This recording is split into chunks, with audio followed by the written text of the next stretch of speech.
Итак, всем добрый день.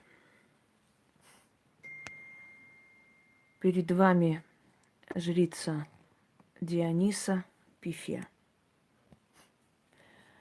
Если помните, согласно легенде, Пифия заходила в пещеру и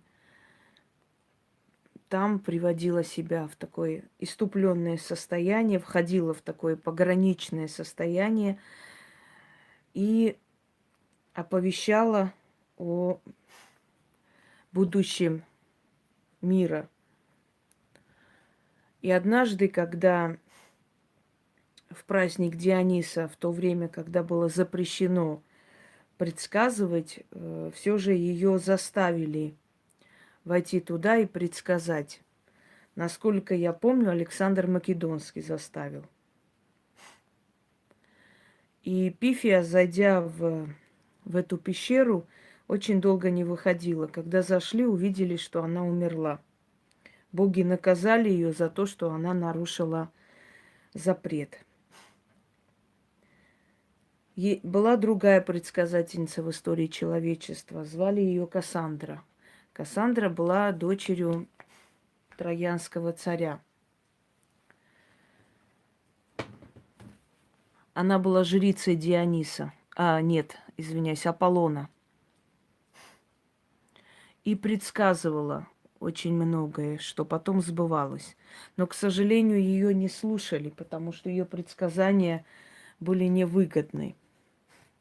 В истории человечества известно очень много фактов, когда ведьм преследовали именно потому, что они видели правду.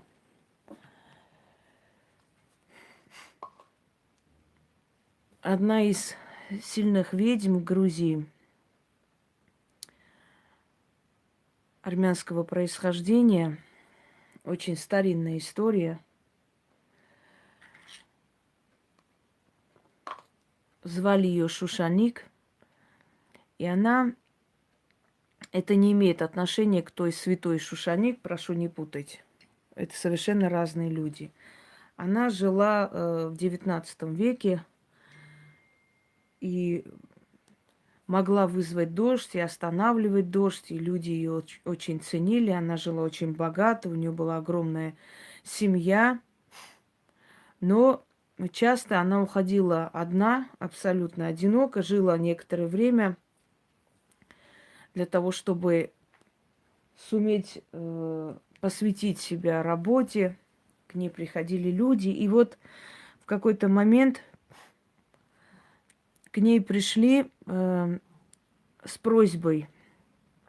Одного человека обвинили в краже имущества богатого купца. Ну-ка, иди сюда. Сюда иди быстро. И по закону того времени должны были повесить. То есть на нем все это доказали и должны были повесить. И мать этого молодого парня пришла к нему, упала на колени, стала умолять, чтобы та сказала, выявила настоящего вора и спасла от виселицы ее сына. Тогда она пошла к этому купцу и к старости села и сказала, кто такие, какие настоящие воры, скажем так, кто это сделал. Она назвала их имена.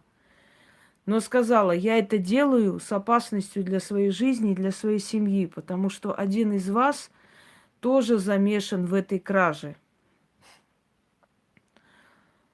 И в ту же ночь ее пытались сжечь ее дом там, где она находилась. Она чудом спаслась, естественно, силы не допустят ее смерти. И через некоторое время оказалось, что староста этого села был организатор этого всего. Старосту судили, очень строго наказали, а этого парня отпустили. Так вот, о чем я говорю? Я говорю о том, что люди готовы к обману. Они любят обман больше, потому что вранье очень приятно для слуха. Когда женщина говорит о том, что ее мужа увели приворотом, а ты говоришь, что ее муж сам был подонок, и невозможно никого увести приворотом, если он не склонен сам предавать, то женщина в тебе разочаровывается, потому что ей намного приятнее чувствовать, то есть думать, что ее муж был такой хороший человек, ведь нам всем очень больно, когда отнимают нашу иллюзию, понимаете? Нам всем больно, когда отнимают нашу иллюзию. Нам хочется, чтобы подтвердили то, что мы хотим сказать. Бездарности это подтверждают. Да, твоего мужа увели, он тебя очень любит, он хороший человек. Но когда ты видишь правду, и ты говоришь, что не может никто никого насильно увести, если человек сам не склонен предавать, то ты становишься уже нехорошим человеком, и тебя слушать не желают. Понимаете, дорогие друзья, правда, она всегда горькая. Но я всегда говорила и повторяюсь, за правду не страшно пострадать. Говорите правду. У правды есть особая энергетика. Правда очень сильна, в отличие от вранья, потому что те люди, которые предпочитают врать, потому что так удобно и выгодно, они всегда проигрывают. Даже если у психологов и сексологов такое, знаете, такой момент до смешного доходит. Женщины, которые имитируют оргазм, в итоге перестают вовсе получать. Слышали когда-нибудь? Ее мозг, ее подсознание абсолютно отключает этот момент удовольствия. То есть человек, имитируя это, в итоге абсолютно этого лишается. Никогда в жизни это больше не получает. Человек, который врет, что у него что-либо есть, он это никогда не получит. Он уже сказал, что он этим обладает. Все, больше он ничего не получит. То есть он, как бы вам сказать, вот грубо говоря, он получил и расписался, да? Все. Фактически ты, когда подписываешь потом перед судом, когда тебе говорят, ты $1 000 000 подписал, значит, то есть $1 000 000 получал и подписал. Он говорит, я не получал, я просто подписался. Вот просто так надо было, хотел сделать вид, что получил. А судья что говорит? Меня не волнует, главный факт. Здесь написано, что ты подписался, что ты их взял. Все, значит, ты их взял. Больше ничего не обсуждаем. То же самое вранье. Если ты говоришь, значит, ты, да, это посыл во Вселенную. Значит, ты говоришь Вселенной, я уже получил, мне ничего не надо. Ты соврал, значит, ты получил. Ты подписался, больше тебе ничего не дадут. Так вот, дорогие друзья, когда я сделала предсказание 2020, для того, чтобы не повторяться, да, сначала 2020, первая часть и вторая часть, я вам сказала, что год Белого Орла, вообще каждый год, откуда я понимаю, что это за годы, откуда они идут и так далее. Один человек только угадал это, и то, наверное, потому что он моей крови. Дело в том, что когда в Армении утверждалось христианство в 301 году, то всех язычников убивали, буквально сжигали очень жестоко. На костях и крови утверждалось христианство. Полностью уничтожалось все. Все уничтожили, только оставили храм Гарни. Рука не поднялась ее разрушить, она была настолько красива. Это было огромное, великое наследие. Вы даже представить себе не можете, что сколько тысяч, сотен тысяч подобных храмов в Армении было абсолютно разрушено. Это были очень красивые храмовые комплексы. Сколько книг было сожжено, и было сожжено, добрый день, вместе со жрецами. И вот те роды, в которых были жрецы, которые продолжали жреческое дело, потом прозванные колдунами, ведьмами и так далее, нечистью всякой, да. Как говорят, новая власть всегда объявляет вне закона старую власть. Это мы уже знаем. Так вот, в этих семьях хранилось очень много из тех рукописей, знаки, умение читать. Дорогие друзья, гороскопы вы сейчас начали последние 20 с чем-то лет узнавать, что в мире существуют гороскопы. А у армян гороскопы были всегда. Мы с малых лет знали гороскопы. В наших легендах, мифах, о гороскопах вообще очень много сказано о созвездиях, о людях, о звездочетах. Понимаете, у нас это в культуре, у нас это в крови всегда было. Если сказать, что самое большое книгохранилище это в Армении, Матенадаран, где, ну, я сейчас не помню, сколько, 200 тысяч, по-моему, рукописей и сколько-то еще сотен тысяч исторических документов, писем, там, указаний царей, патриархов и так далее. Причем эти летописи на разных языках. Истории войнахов полностью находятся в Матенадаране, полностью написанные, значит, сейчас я вам скажу, насколько помню, Анания Ширакаци. Он был и географ, и историк. Вот. Он их называет нахчиматьяне, то есть изначальные народы и так далее. Многих народов. История Великой Хазарии, когда возник спор между Киевом и Москвой, которые из этих городов были первыми, то сказано, что призвали к великому князю армянских купцов, и было сказано им: ваши отцы были до наших отцов. Скажите, какой из городов, Киев или Московия, были первейшие на Руси? И армянские купцы сказали: отцы наши говорили, что первым городом престольным на Руси был Киев, и с Киевом мы вели торговлю.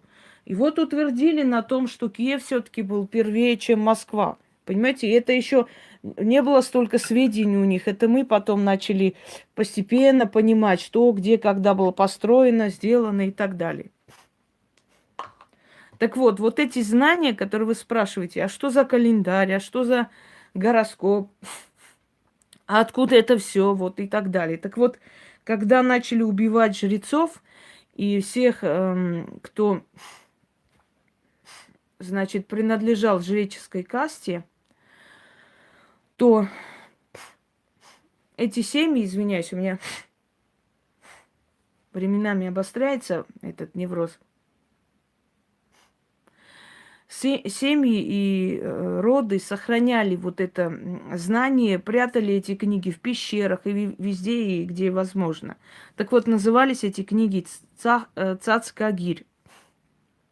В переводе означает тайная письменность. Не всем доступные. Там есть разновидность, там есть различные фигуры, там есть тайнопись, там все что угодно, дорогие друзья. И это очень тяжело расшифровывать. Не каждый человек способен и может это понять и расшифровать.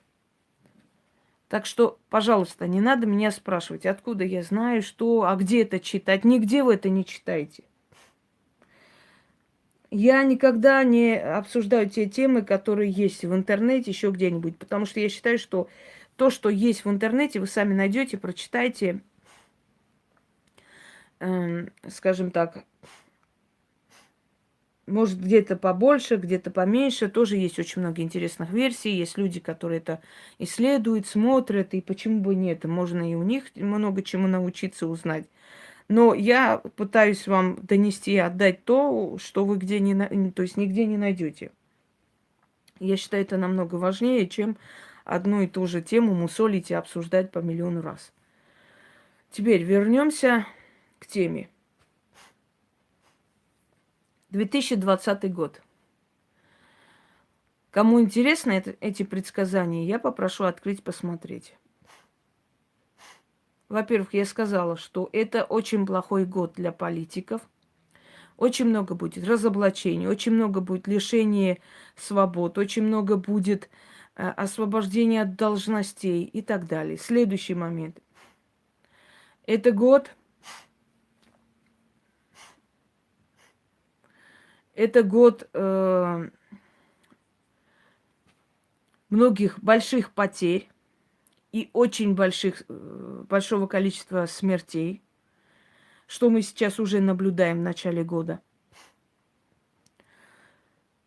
И эти смерти будут происходить любыми способами. Катаклизмы, катастрофы, аварии, самолеты, что хотите. Это еще только сейчас.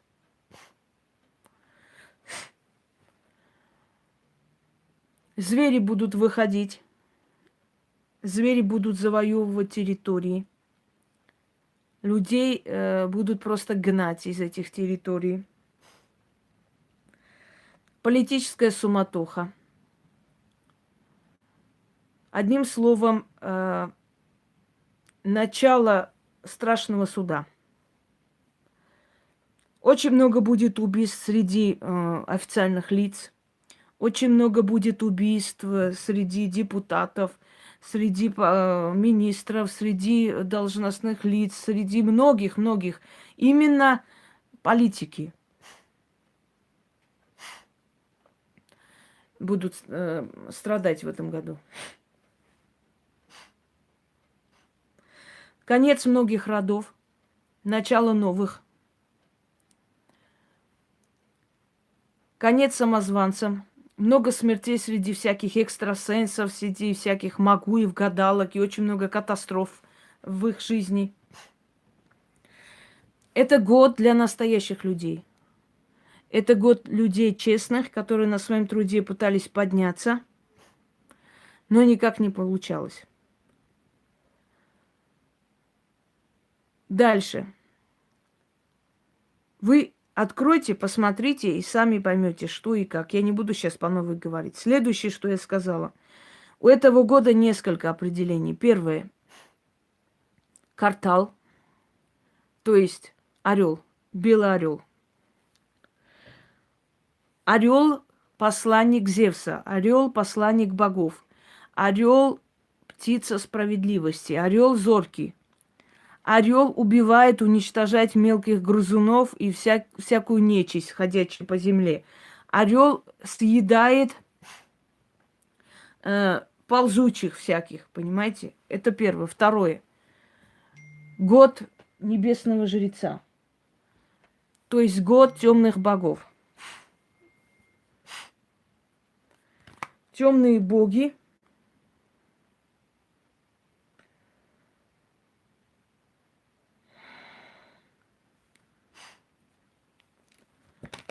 постепенно возвращаются к своим местам. Начало конца для религии, абсолютного конца для религии. Хотите верьте, хотите нет. Сейчас могут всякие фанатики заорать: ой, да ладно, возрождается ислам, возрождается христианство и так далее. Можете кричать сколько хотите.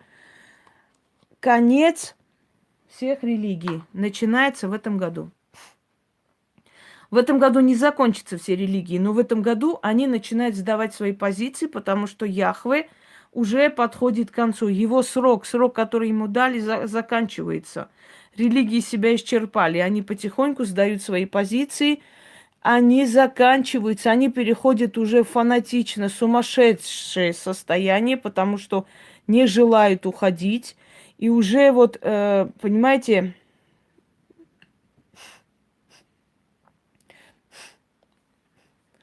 они уже несерьезно воспринимаются. Они уже где-то дань традиции, где-то уже фанатики подняли голову, сумасшедшие, полоумные. Но религия начинает заканчиваться. Этот год – конец религии. Еще 20 лет, и религии практически сдадут свои позиции, практически их не будет. Дальше.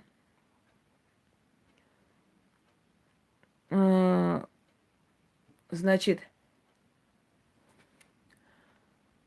и третье название, второе название жрец, небесный жрец, по-другому, именно на восточном, на языке Востока, парфян, мубад. Или мобад. Жрец. И третье название этого года Джанлат, что в переводе означает палач.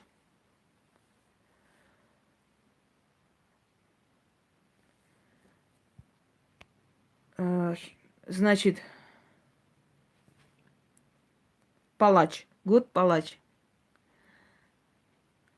Что делает палач? Это не год воин, это не год убийца, это год палач. Разница большая, потому что палач отсекает голову тому, кому суд вынес приговор.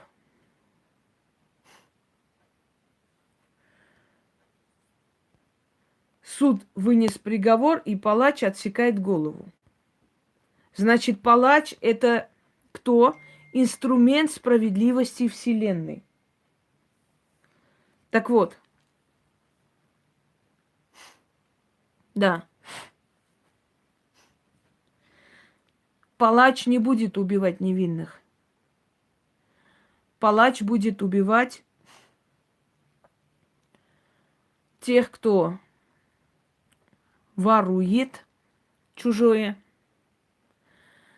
Палач будет уничтожать и заканчивать тот род, который гнилой, отсекая этот род. Палач уничтожит и уберет очень многих самозванцев. То есть люди, помните, что я сказала изначально? Люди, которые занимают свои должности, не соответствуя этим должностям, люди, которые не оправдывают эту должность, эту зарплату, эти деньги, которые получают, эти люди будут уходить из своих должностей. Если помните мое предсказание, так было сказано. Не надо лезть сюда со своими глупостями. Жнец – это другое. Жнец, уважаемые, это смерть. Это другое. Жнец приходит, когда начинаются эпидемии и забирает. Палач – это другое. Не вставляйте сюда свои 5 копеек.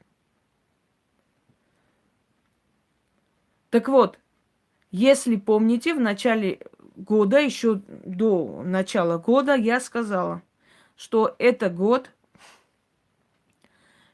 при котором все люди, да, которые не соответствуют той должности, которую занимают, или тому званию, они будут освобождаться от этой должности, а может быть и лишаться всего, а может их посадят, а может они умрут. Что этот год будет для кого-то взлетным, для кого-то последним. Так и происходит. И заметьте, самолет, который упал возле Алматы, там не все люди умерли. Там не все люди умерли. Там остались живые. Что очень большая редкость. Чтобы самолет упал и кто-либо остался в живых, это редкость. Согласитесь? Вот вам и палач, который не рубит голову невинным. Маленькие дети, очень маленькие дети, которые масенькие, которые первыми погибают, как правило, от такого удара о землю, маленькие дети умирают сразу же. Маленькие дети выжили. Выжили еще кто-то. А кто погиб там? Были там дети чиновников, были высокопоставленные люди. Еще кто-то. Погибли высокопоставленные чиновники. А вот масенькие такие детки, значит, журналисты, да. А журналисты разве люди? Я журналистов 21 века вообще не считаю за журналистов. Журналисты, знаете, когда были? Когда печатали перед носом царя запретную литературу, зная, что их могут и расстрелять, и посадить, и повесить. Вот они были журналисты, которые боролись за правду. А сейчас журнашлюхи. Сейчас разве есть журналисты? Сейчас они могут придумать что угодно. Сейчас они мои работы взяли, в своей программе внедрили как порчи, как страшные порчи. Причем показывают Ганеша и рассказывают о том, какие страшные порчи делают ведьмы. Разве сейчас есть журналисты? За то, что я отказалась в их программе выступить, они мне вот так отомстили. Это журналисты называются? Мне многие говорят, а почему вы не принимаете предложения, там, расскажете народу с экрана? Во-первых, они будут мне давать какой-то сценарий, который я должна говорить, а я не тот человек, который по сценарию разговаривает, да? И во-вторых, я не хочу иметь дело с этими грязными существами. Не хочу. Это те люди, которые способны на все. Они могут любому заплатить, и любая баба придет и будет в студии говорить, вот, она обещала мужа вернуть, не вернула. Что угодно они могут делать. Я потом смогу очиститься, я смогу доказать, что это все вранье, что это не настоящий человек, что я этого человека не знаю, вообще в жизни не видела. Нет, конечно. Они на всякую подлость способны, поверьте мне. Поэтому я не хочу с этими выродками вообще связываться. Я не хочу нигде светиться, мне нафиг это не интересно и не надо. Вон сброд весь прет, как только уже столько популярности обретает канал, столько абсолютно с улиц народа, знаете, случайных приходит и на нервы действует. А представьте, если я по телевидению начну выступать, сколько сотен тысяч в день идиотов будут мне писать. И сколько у меня нервов испортится. Зачем мне это нужно? Так вот, поэтому журналисты и погибли. Потому что не все журналисты люди. Понимаете, у них нет стыда, совести. Они могут увидеть, например, у кого-нибудь горе, кому-то тяжело. Может быть, человек напился с горя, что-то не то сказал, как-то не так вышел. Может быть, в трусах вышел покурить на свой балкон. Они это быстренько сфотографируют и кинут в газету. И им абсолютно чихать, что человеку и так плохо, им все равно. Им главное сенсация. Вот поэтому они дохнут, как мухи, потому что они не люди. Они не люди. Понимаете? Сначала надо было Эрдогана там, значит, топить. Вот он такой, Эрдоган, вор, вот тайные эти переписки с его сыном, где они там прячут деньги. Потом уже с Эрдоганом помирились, теперь Соловьев дальше, то есть этот, как его... Нет, не Соловьев, как этого, журналист Дмитрий Киселев, по-моему, да? Теперь давай хвалить Эрдогана. Эрдоган такой хороший, молодец мужик, он борется со всеми, он такой сякой, да мы просто не знали, это не совсем уж такие террористы, это так слегка, чуть-чуть, немного. Это да, это не очень Эрдоган прям вор, это все американцы виноваты, они специально Эрдогана сделали вором. Сначала, значит, у нас Трамп был хороший, потому что Трамп будет дружить с Россией. Трамп и это, Трамп тот, это прекрасный мужик, отличный человек, такой бизнесмен, супер мужик. Когда Трамп, значит, убил этого иранского генерала специально в отместку, да, России, специально показав, что вот я здесь хозяин и так далее. Теперь давай, Трамп такой нехороший мужик, Трамп это, Трамп то. Ну и кто они такие? Продажные твари. Вот и все. Продажные твари, которые сегодня говорят так, завтра по-другому. Так вот, их смерть меня абсолютно не трогает.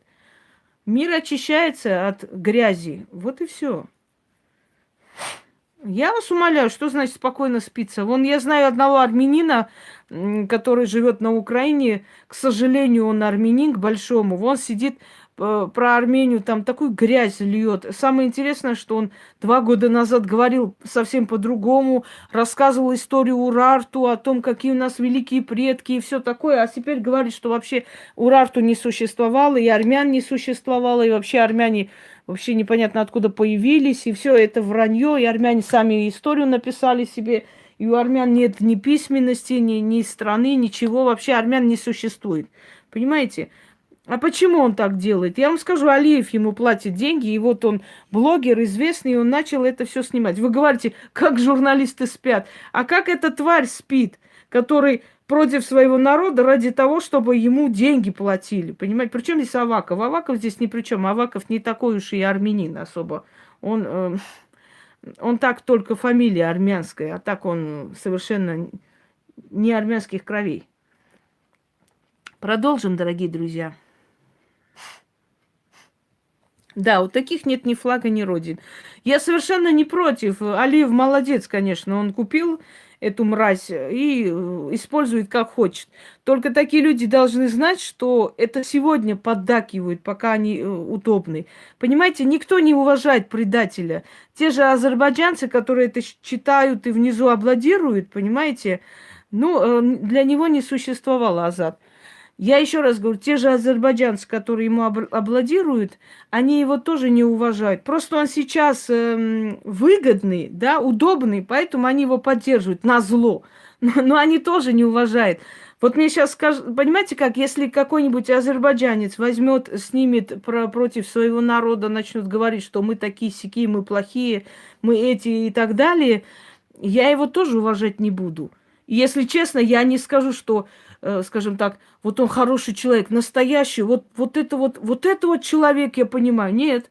Я скажу, а нахер он нам нужен вообще? Если он своих предал, он что, нас не предаст завтра? Хотите, завтра кто-нибудь больше денег заплатит, например, кто-нибудь из армянских богачей там ему еще больше даст, скажет, давай теперь обратно скажи. И тот все обратно скажет, да он придумает, он скажет, вы знаете, у меня там сын был в плену в Азербайджане, вот меня заставляли, у меня не было выхода, мне приходилось вот такие видео снимать, люди, извините. А вот теперь я его освободил, и теперь могу сказать правду. И скажет обратное. Таких называли в Греции софистами. Это продажные мудрецы, так называется. То есть человек может убедить тебя в чем угодно, и в этом, и в обратном, понимаете? И вот так вот, например, может убедить, что орех очень полезный для мозга, прекрасный и так далее, а потом может переубедить, что, а вы знаете, что у ореха, например, орех воспроизводит яд, да, орех ядовитое дерево, между прочим. И вот есть ученые, которые говорят, что орех наоборот отравляет мозг. И он тебя убедит и в этом, и в обратном настолько умело, что ты и туда поверишь, и сюда поверишь. И непонятно, как бы, деньги дай, и вот он скажет, что ты хочешь. Но такие люди, они никому не нужны, их просто используют. Их просто используют точно так же, как, например, отсюда убегает кто-нибудь, да, какая-нибудь бездарность, убегает в Америку и начинает говорить, вот, я страдаю своих политических этих каких-то мыслей. Вот как Ксения Собчак сказала, вот, меня там закажут, мне уже сказали. А нахрена ты кому нужна, лошадь конченая? Просто вот животные, в животном мире даже такие вещи не делают. Особенно мне понравилось, когда Людмила Нарусова орала из Амбиона в Кремле, что мы должны заниматься моралью молодежи. Мне очень-очень понравилась ее прекрасная речь, конечно, но мне хотелось спросить, уважаемый депутат, ничего, что сначала надо с моралью своей дочери заниматься вообще, вот было бы хорошо. Но она же не родная дочь, они же ее взяли. Она не их дочь, дорогие друзья. Показывали как-то старшую дочь Собчака, вот копия отец, копия. И она врач, она копия, просто Анатолий Собчак, копия. Это же не их дочь. Она взята с детского дома, Нарусова рожать не могла. Когда прижали, она сказала, мол, я родила от другого человека, и Анатолий Михайлович, или как там его, он знал. Ничего подобного. Они просто ее взяли. И многие говорят, что она абсолютно на них не похожа. И лицом не похожа, и поведением не похожа. Ничего. Ой, Господи. Это вот мусор, о котором даже говорить не нужно. Это тошнотворные животные. О чем? Она сама говорит, где я появляюсь, там смрад, там грязь, там говно. Ну вот она сама о себе такого мнения. Давайте пойдем дальше. Итак, поговорили в начале, что должно быть изначально, скажем так, что должно быть изначально, да, что я сказала изначально, в начале года, что должно быть в этом году.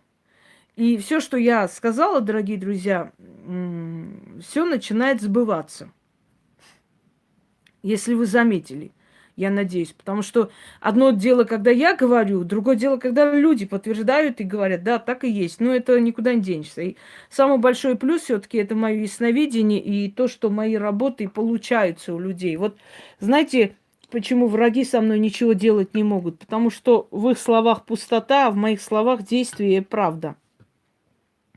Понимаешь, ты тут ничего не сделаешь, когда каждый год, особенно в конце года, все сбывается, но ты ничего не сделаешь. Ничего. Что можно сказать? Можно сказать, что я всему миру заплатила, всех подговорила, значит, всех предупредила, чтобы все было, как я говорю. Это же смешно. Но это нереально, понимаете? Да, про больных тоже сбылось и сбывается дальше.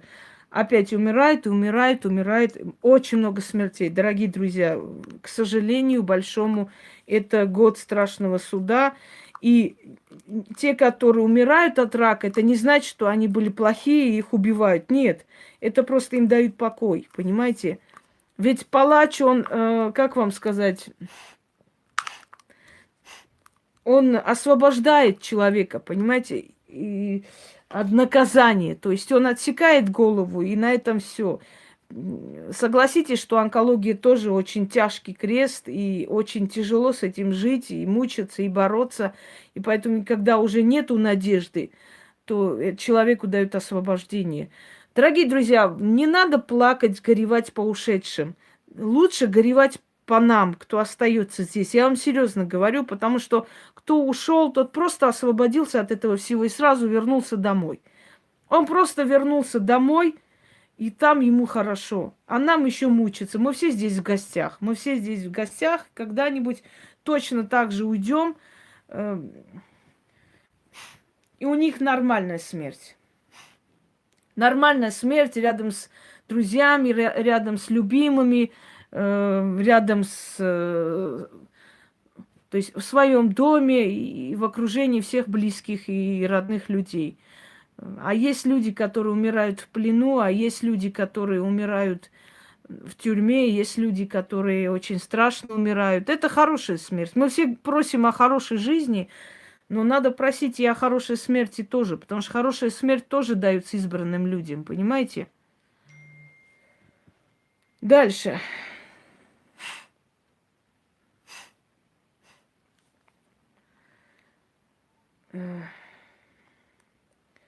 Дайте я сейчас занесу этого человека куда надо, потому что мешает мне вот реально вести эфир. Кроме того, онкобольницу закрыли недавно. Вообще закрывают онкобольницы. Я считаю, что люди должны ценить работу врачей и оплачивать. Хватит врачам пахать просто так, дорогие люди. Хватит. Вы себе шубы, машины покупаете, а операции хотите делать бесплатно. Так нельзя. Они тоже люди, и им тоже нужно платить за работу. А как им платить? Вы добровольно 100 рублей не принесете, ни хрена не дадите никогда. Поэтому приходится делать это платным, чтобы врачи получали нормальную зарплату. Я считаю, что оперирующие врачи должны получать не меньше 300-400 тысяч в месяц. Я так считаю. Потому что у них уходит просто жизнь. И они сами потом умирают от таких же болезней, от которых лечат. Потому что они все через себя пропускают. Это энергия болезни, это страшная вещь. Понимаете? Люди, которые лечат сумасшедших, потом сами сходят с ума. Люди, которые лечат онкологию, они умирают от онкологии. Они все пропускают через себя. Энергия болезни, это страшно. Она существует, она где-то летает, вот эта энергетика. Она есть, понимаете? Точно так же, как вирус. И этот вирус существует. Я не говорю, что они заражаются раком. Я говорю, что они все время это видят, пропускают через свою психику, через свои подсознания, и рано или поздно сами умирают от рака. Это очень тяжело. Каждый день вот так вот раскрывать, это очищать и помогать и так далее. В конце концов, хотя бы какую-нибудь часть вы должны вносить. Но оплатить 20-30 тысяч можете? Сейчас скажут, а люди, которые там в селениях живут, вот они бедные, несчастные. Не бедные, несчастные, давайте не будем. У них коровы, свиньи, быки. Пусть продадут одного быка, идут, делают операцию. Дорогие друзья, все вы очень хорошо говорите, вот такие родственники, да, и такие вот эти вот... Вы такие все сердобольные, вы переживаете за всех и вся. У вас 40-50 родственников, дяди, тети, племянники и так далее. Каждый по 5 тысяч не можете положить на стол и человеку оплатить операцию. Ну сколько можно? Сколько можно пользоваться врачами? В какой стране бесплатная медицина? Нигде нету. Нигде нет бесплатной медицины. Все платят. Если хотите спасти человека, вы же не всей семьей болеете, помираете. У вас в семье от силы, если всех родных, близких, тети, дяди, бабушки, дедушки, там, племянники, всех собрать, у вас по 50-70 человек в каждой семье. Ну, положите каждый 5 тысяч и вылечите человека. Хотя бы какую-то часть, понимаете, какую часть страховка вносит, какую-то часть вносит государство, какую-то часть вы вносите. Нельзя же, правда, вечно пользоваться врачами, а то мы так вот. Кто сказал, что рак искусственно созданная болезнь? От рака умирали еще в Древнем Египте. Может, хватит херню всякую писать, ради бога, а? Да, раковые клетки можно пробудить и едой определенной и так далее, но рак, он был еще издревле, существовал. Тогда не умели никакие болезни создавать. А то мы все такие, знаете, мы очень любим вот говорить, говорить, со всех требовать, а когда приходит время, ни хера никто никому ничего давать не хочет.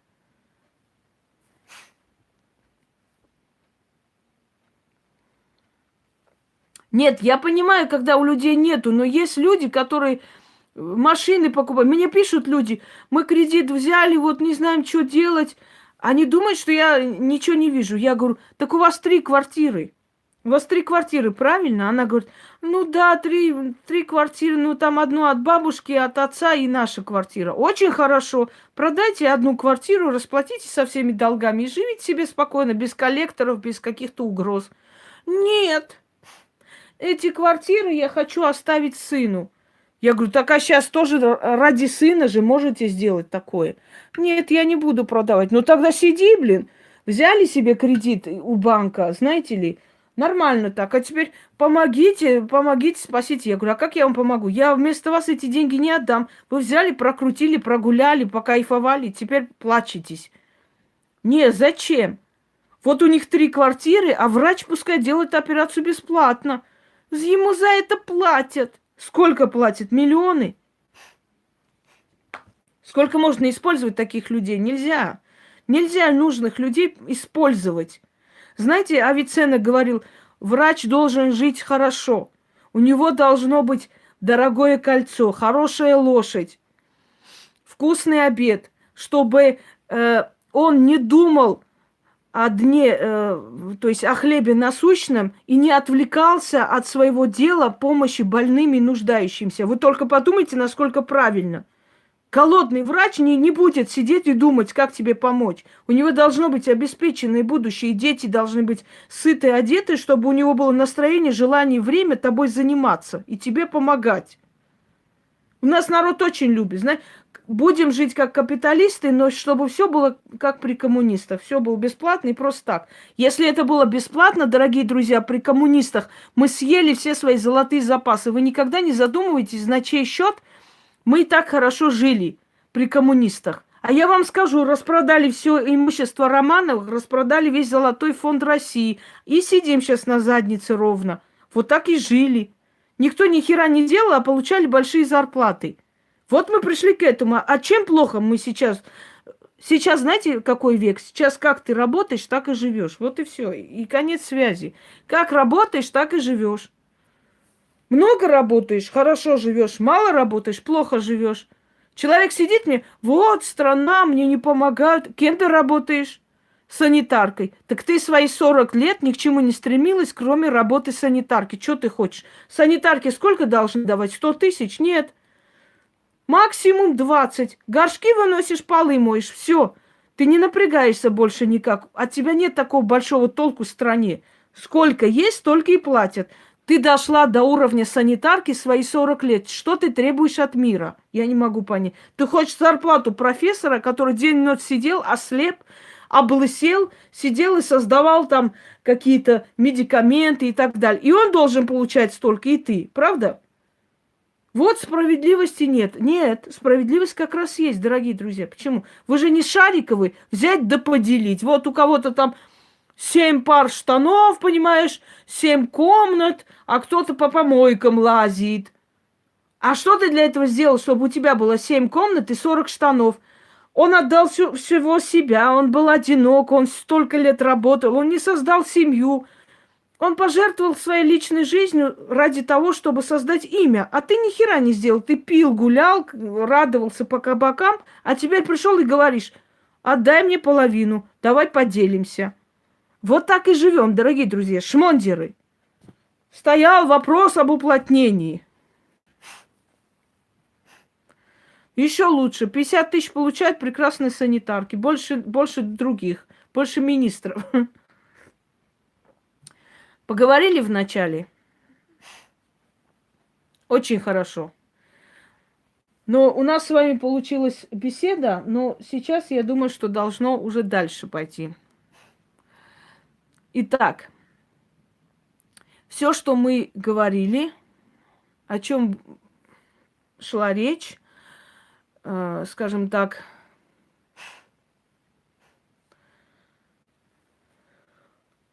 вот, ну, везде по-разному платят. Я не говорю, что санитарки плохие люди. Я объясняю, что если человек решил работать санитаркой, он должен знать, он получит именно столько же, не больше.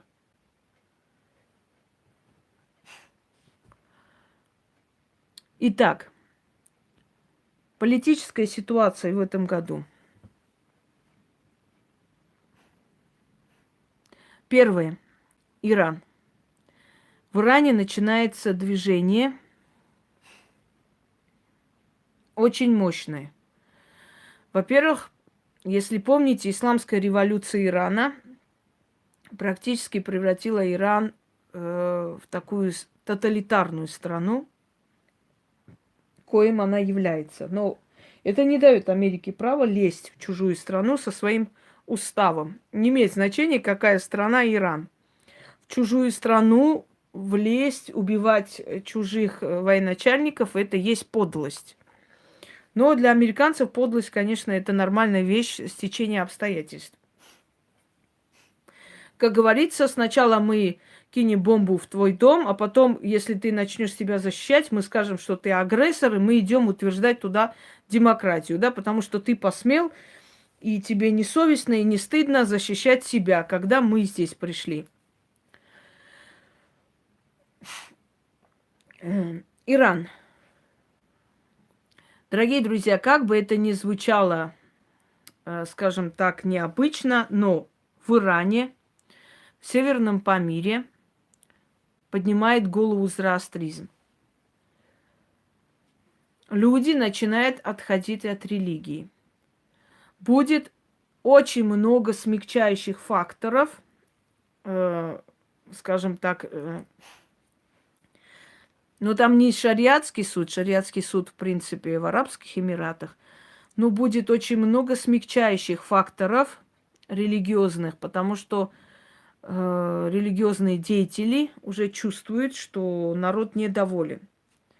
Будет достаточно много смягчающих факторов, которые будут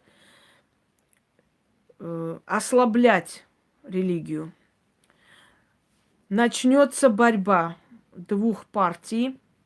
Америка не смогла грубо внедриться туда, но Америка начнет внедрять своих людей, как правило, начнет, как всегда, как привыкла, начнет разрушать государство изнутри, отдавая деньги. У них есть деньги, и они этими деньгами всех покупают. Точно так же, как купили сирийскую оппозицию и прочее, прочее. Так вот, Америка попытается таким образом подкупить, изнутри расшатать страну, но попытки не получится. Будет казнь 2 человек, прям буквально казнь 2 человек, которые выступят против власти в Иране и выступят за социализацию Ирана, то есть. Дальше. Расшатаются устои Ирана, и в ближайшее время будет некая попытка переворота.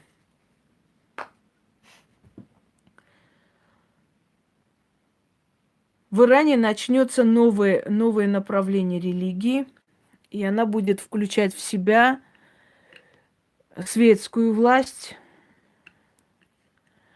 и религиозную. То есть постепенно вот этот тоталитарный режим Ирана начинает ослабевать. Новые законы, по которым у женщин появятся новые права,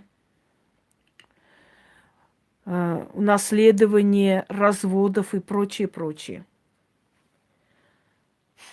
Суфии здесь ни при чем. Суфии здесь абсолютно ни при чем. Суфии это бродячие, скажем так, религиозные такие где-то фанатичные люди, у которых совсем иное представление о жизни. Дервиши называются. Далее.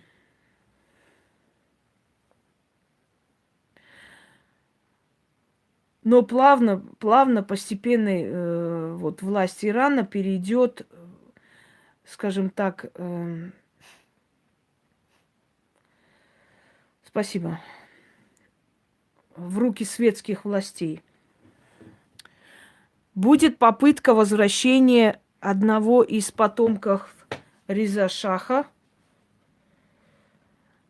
попытка возвращения на трон, возобновление иранской монархии. Но оно не удастся.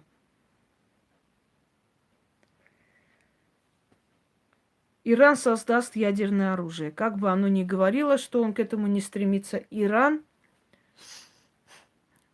уже на пути к этому. Иран будет это делать, но утверждать и говорить, что он оружие создавать не намерен. Далее.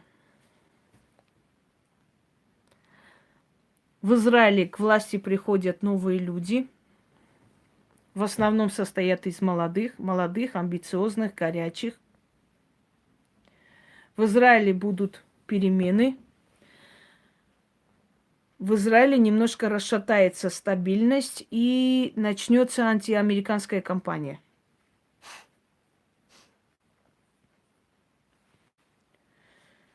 В Израиле начнется антиамериканская кампания, которая будет призывать перестать провоцировать ненависть к Израилю. Потому что именно из-за действий Америки постоянно Израиль подвергается вот этим действиям ненавистическим таким вот атакам постоянным и бомбежкам и прочее, прочее. Все Израиль перетерпевает из-за Америки. В Израиле окончательно решится один вопрос, окончательно, бесповоротно, раз и навсегда, что начнется, то есть что будет началом мира между Израилем и арабскими странами. Так, тупые вопросы здесь не задаем. Сейчас я принесу зарядку, потому что заканчивается, и продолжу.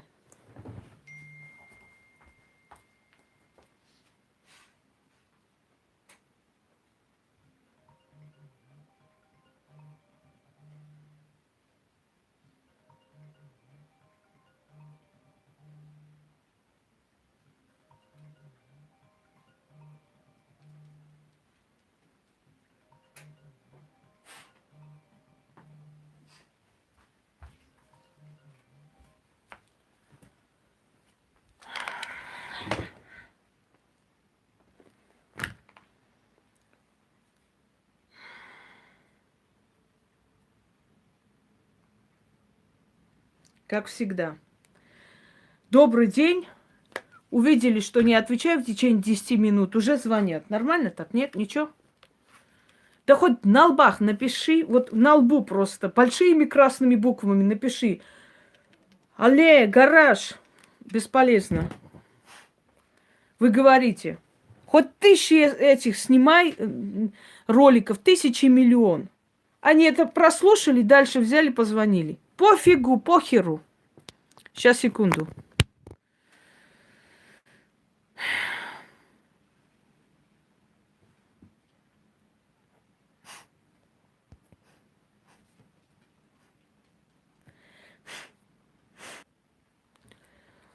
Так, продолжаем.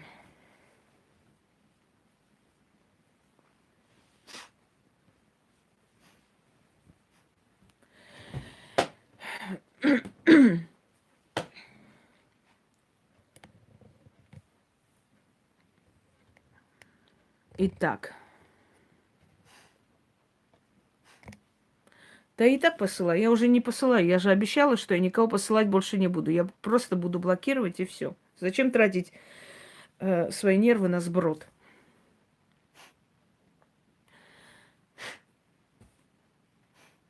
Дальше. В России начинается очень большая чистка чиновников. Значит, смотрите, дорогие друзья, вот в каждом регионе у нас есть дума, да? Региональная дума, государственная дума и так далее. В этой думе сидят несколько сотен человек. Эти несколько сотен человек грабят столько, что просто из каждого дома вывозят КАМАЗами. КАМАЗами деньги. Если раньше миллиардами там говорили, столько миллиардов украл, сейчас уже КАМАЗами, там 4 КАМАЗа денег вывезли. Я считаю, что это психическая болезнь. Это реально психическая болезнь, потому что человеку столько КАМАЗов денег, ну что ты с ними будешь делать, твою мать? Ну, я не знаю, ну здание одно купи, например, иди сюда. Сюда. Купи, например, здание и, я не знаю, посели всех этих сирот в этом здании, например, да, всех детдомовцев. Можешь обеспечить зданием.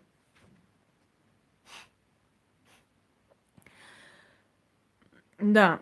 У нас уже, понимаете как, дорогие друзья, у нас уже у чиновников, ну, реально психическая болезнь, зависимость от денег. Я объясню почему.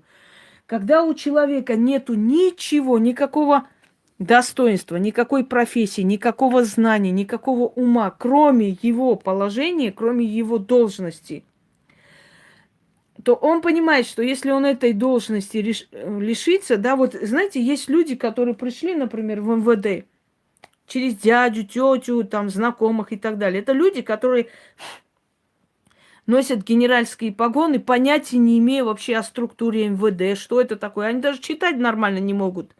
И они понимают, что единственное, что у них есть в этом мире, это погоны. Если с этих людей забрать их погоны, они с ума сойдут, они повесятся, они не знают, что с ними будет. Почему? Потому что, ну, они не могут. Ну, вот смотрите, ювелир.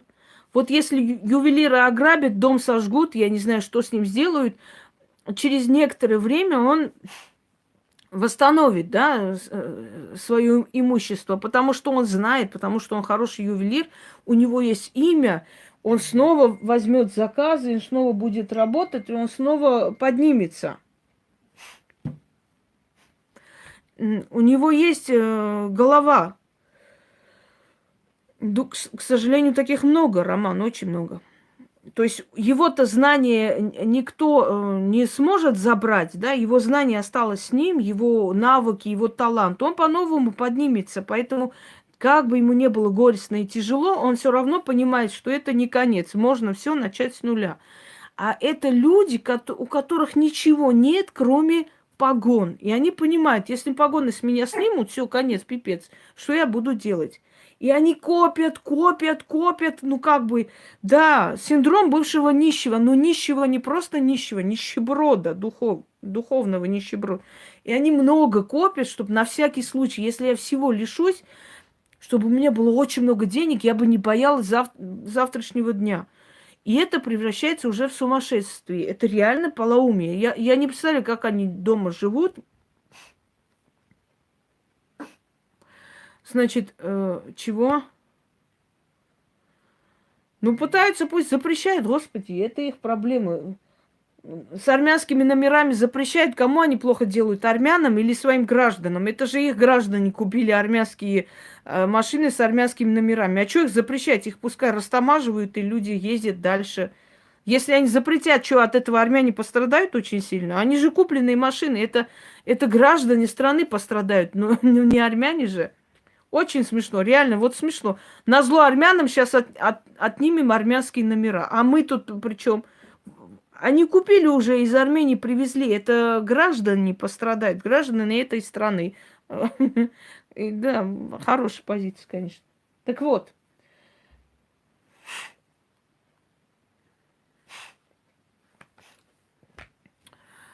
Значит, и вот что я хочу вам сказать. Вот представьте, значит, вот, например, возьмем Липецкую область. Небольшая область, вот там есть несколько сотен депутатов. У каждого депутата, если так хорошо порыться, да, может оказаться там 20 квартир, 50 домов, что еще там, 4 КАМАЗа денег, там пол КАМАЗа золота и так далее. Вот несколько сотен их, и у каждого из них по несколько КАМАЗов денег. Так вот, если бы эти КАМАЗы денег не были украдены, Липецкая область была бы очень богатой областью, но она бедная. Волгоградская область. У нас нашему губернатору, этому, как его фамилия-то, господи, он коммунистом был, и сейчас, может, есть. Как же его фамилия? Я уже забыла, если честно, извиняюсь. Черт его, не помню. Так вот, ему все время вручали какие-то государственные премии за заслуги перед Отечеством. Если вы поедете в Волгоградскую область, Волгоград просто вот ощущение Максюта, Максюта, да. Волгоград как будто, знаете, большой мусорный бак. Вот едешь, все эти заводы заброшенные советских времен, все это разбито, все это вот разбазарено, все это вот прям торчат вот эти вот уже, скажем, вот эти все ржавые, вот эти вот металлы и так далее. И никому не интересно, что это все-таки город и столица области, да, можно было бы очистить с большим очень уже с такой историей город Царицына и так далее. Похеру. Он понимает, значит, принимает эти все время эти знаки, эти какие-то. А когда прилетел к нам Шойгу, еще тогда, помню, спросил, на кой черт не отремонтировали ГЭС Волгоградской, потому что от него зависит очень многое. Там, если дамбу снесет к чертовой матери, мы все поплывем до Астрахани. Сказали, ну, денег, говорит, нет. Он сказал, если денег не будет, ну, значит, если не начнутся работы через 2 недели, я вас всех пересажаю. Деньги сразу нашлись. Да хватит уже, надоели вы своими фамилиями. Я уже сказала, блядь, Максюта. Чего вы мне все время пишете, фамилии какие-то? Я просила у вас фамилии, а? Что такое, ну? Губернатор Максюта был. Так вот, дорогие мои, если бы у нас столько не воровали, вот до такой степени, просто психбольнически уже, мы бы жили не хуже Эмиратов, потому что у нас есть нефть, газ, у нас есть лес, у нас есть уголь, у нас есть водные ресурсы, у нас есть энергоресурсы. Что у нас есть? У нас есть ядерные ресурсы, по которым просто можно подключить свет всему миру. У нас есть бриллиант самый чистый, у нас есть золото. Но чего только у нас нет? У нас все есть, у нас только нету мозгов. Вот это у нас, к сожалению, пока еще никак. Так вот, мы должны по всем законам мироздания, да, логики и вообще жить лучше, чем в Эмиратах. В Эмиратах что у них? Нефть. Люди построили просто, ну, сказочные города посреди пустыни. Сказка. Нету снега, туристы приезжают туда, снега нету. Они решили, нет, снег у нас будет. Значит, сделали огромный просто из стекла, там огромный, я не знаю, сколько километровый парк, снежный парк, и создают снег. Хотите снег, хотите зиму посмотреть? Посреди пустыни Сахара люди, пожалуйста, без проблем, вы заходите, смотрите снег, вот катайтесь, там горки, снег сыпется, красота. Вы можете представить, они посреди пустыни создали рай. А у нас центр Москвы видели? Центр Москвы кто-нибудь видел? Не, сарай. Просто сарай, больше ничего. И это лицо нашей страны, нашего государства. Центр Москвы, дороги вот такие, грязь, мусор, шашлычные все стоят. Ну, в общем, кишлак, одним словом. Такой нормальный аул. Ходим, машинам негде продвигаться, всех друг друга матерят, последними словами везде все прокалывают шины. Вот наш город, товарищи. Все, что в советское время построили, так и осталось. Метро и так далее. Больше ни хрена. Между прочим, армянский мрамор. Вниз идете. Знаете, что я хочу вам сказать? Дорогие друзья, в советское время все республики кормили Москву. Именно Москву, не Россию. Москву. Когда некоторые говорят, вот Россию кормили. Нет, Москву. Все снабжали. Значит, мрамор, естественно, бесплатный. Из Армении. Для метро. Мрамор, самый дорогой мрамор, который существует, это армянский мрамор. Метро сделано прекрасно, очень красиво. И это оттуда, хлопок из Узбекистана. И, между прочим, прошу заметить, во время войны как раз вот в Таджикистан, в Узбекистан всех этих детей-сирот эвакуировали туда. И если бы не эти люди, каждая семья брала по 14-15 человек. И эти дети, да, были спасены именно узбеками, таджиками, на Кавказ их отправляли, которые там так и остались жить, татары и так далее. А сейчас что мы говорим этим людям, которые сюда приезжают? Понаехали сюда, понимаешь? Но они приезжают сюда работать. Приезжают сюда работать. Приезжают сюда работать, вкалывать. Самую грязную работу, которую местные в жизни не сделают. Что ты? Им же, они же ж москвичи. Не надо, извините меня. Они там, бабушка вот получила когда-нибудь комнату или там квартиру. Вот они его сдают тем, которым понаехали, за их счет живут и их еще и хает. Нельзя забывать, дорогие друзья, нельзя забывать такие вещи, что вот эти понаехавшие, их бабушки, дедушки когда-то спасали детей из Ленинграда увезенных, эвакуированных, детей, увезенных из Сталинграда и так далее. Вот эти понаехавшие вот эти вот люди, которым сейчас вот бы понаехали тут. Но они понаехали, что они делают? Они приходят, говорят, корми меня, они работают. Вот они приехали, поэтому для нас работы нет, потому что все вот эти таджики, узбеки тут работают, понимаешь, отнимают наш хлеб. Неправда. Это неправда. Здесь работы полно. Здесь работы всегда полно. Стройка, столько стройки по Москве. Причем, пожалуйста, ты здесь живешь, тебе намного преимущества, потому что ты здесь живешь, у тебя все права есть. Оформить тебя возьмут, но они не пойдут работать. Вы видели кого-нибудь когда-нибудь, чтобы здесь вот местные москвичи вообще ходили на стройки, работали, что-нибудь очищали, убирали? Нет, я такой не видела. В основном здесь самыми тяжелыми работами занимаются люди, которые приехали сюда. Работать. Они работать едут сюда. Что они вам мешают? Я не могу понять. Ну, хулиганят, вот это воруют. Послушайте, хулиганят, воруют все. Вон в Армении русский солдат вышел из базы и убил целую семью. Но мы же не говорим, что вот они сюда понаехали. Ну и что, тварь есть тварь. В каждой нации есть тварь. Что теперь делать? Понимаете? В каждой нации есть тварь и мразь. Но это же не говорит о том, что все такие одинаковые. Вон недавно азербайджанец убил в лифте женщину. Забрал, не знаю, какую-то сумму денег, ударил ножом сколько раз. Можно ли сказать, что они все такие? Нет. Мирные люди, вот у меня рядом живут азербайджанцы, они торгуют, у них точка есть каждый год, то арбуз, то еще что-нибудь, сейчас еще что-нибудь в закрытом рынке они продают. Нормальные люди, меня сколько раз угощали. Нормальные люди, уже сколько лет мы живем по соседству. Реально нормальные, хорошие люди, не пьют, не орут, не кричат, ничего. Работают. Но вот такие нормальные люди будут страдать из-за той твари, которая вот так сделала. Почему я говорю, что преступников в каждой нации, к сожалению, сейчас много. И это совершенно не говорит о нации. Абсолютно. Делать акцент на нацию нельзя.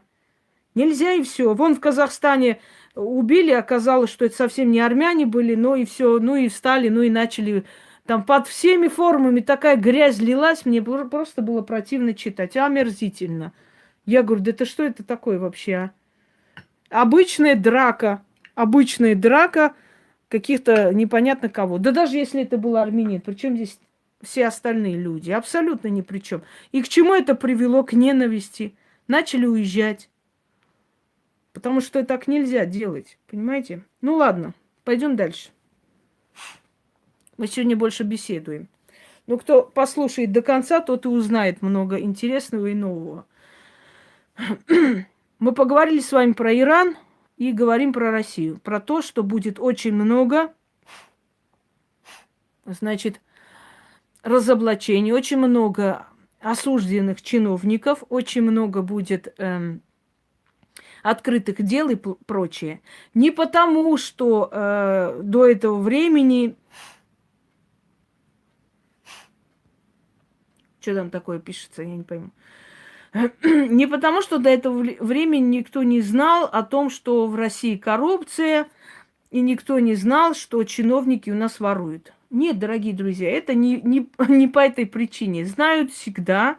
Знаете, как у Сталина На каждого члена политбюро у него был просто огромная папка лежала. На всех. На всех было досье, компромат. Все он знал, чем занимаются их сыновья, где одеваются их жены. Сталин знал все. У него все было на столе.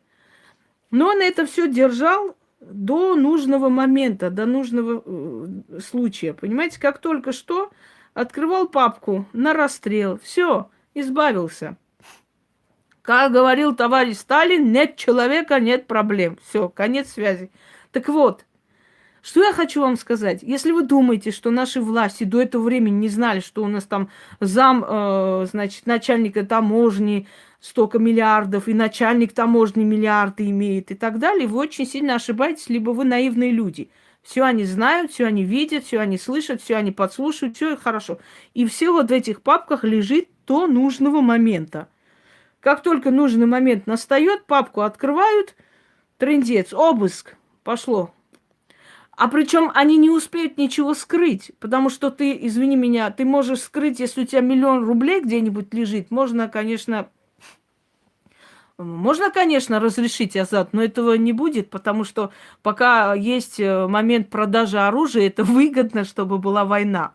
Этого не будет. Я же говорю, что изначально Карабахский конфликт могли решить таким образом. Просто сесть и сказать, мы Нагорному Карабаху отдаем полностью свободу. И от Армении, и от Азербайджана. Просто отдаем свободу, а там будет парламент 2 народов. Они же там живут. Вот какое количество народу там есть, из этого количества и выбирается, понимаешь? Ну, так происходит. В каждой стране должен быть представитель какого-то народа. Ну вот сколько есть регионов, например, армянских, сколько есть азербайджанских, и из каждого региона по одному депутату идут, садятся туда. И вот так и правят, собственно говоря, в каждой стране. И в России также. У нас есть представитель нацменьшинств, у нас есть представители, депутаты, например, от Карачаева-Черкесии, от Чечни, от еще куда-нибудь. То есть везде вот так. Ну, Азат говорит, потому что он просто разумный человек. Я говорю, что к войне призывают сопляки, которые в жизни автомат не держали 500 лет, понимаете, никогда. Они бы обосрались, как только вышли и увидели вот эти вот полеты пуль. Они бы в обморок упали. Но зато в интернете давайте пойдем, убьем, порежем, уничтожим и так далее. А те, которые воевали и видели смерть, и смерть врагов в том числе. Я смотрела фильм армянского режиссера, недавно снятого.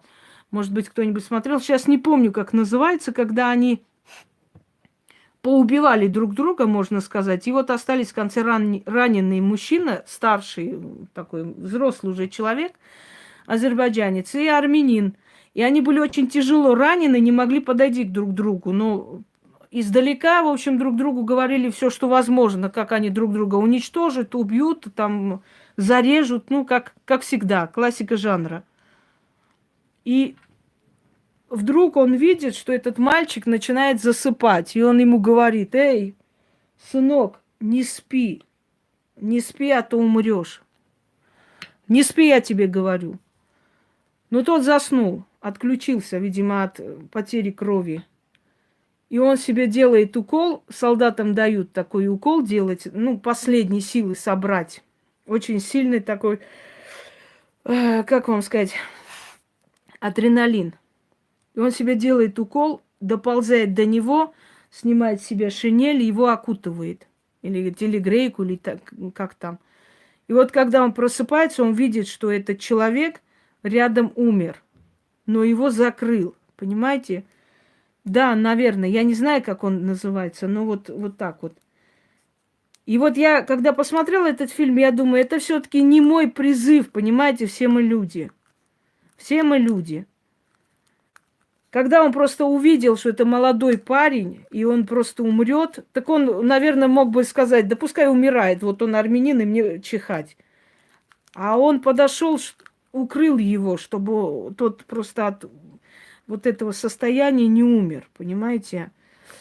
Ну вот как, пойми как хочешь. А на войне, а в бою убивают друг друга люди. К сожалению, так. Ладно. Так вот, наши чиновники.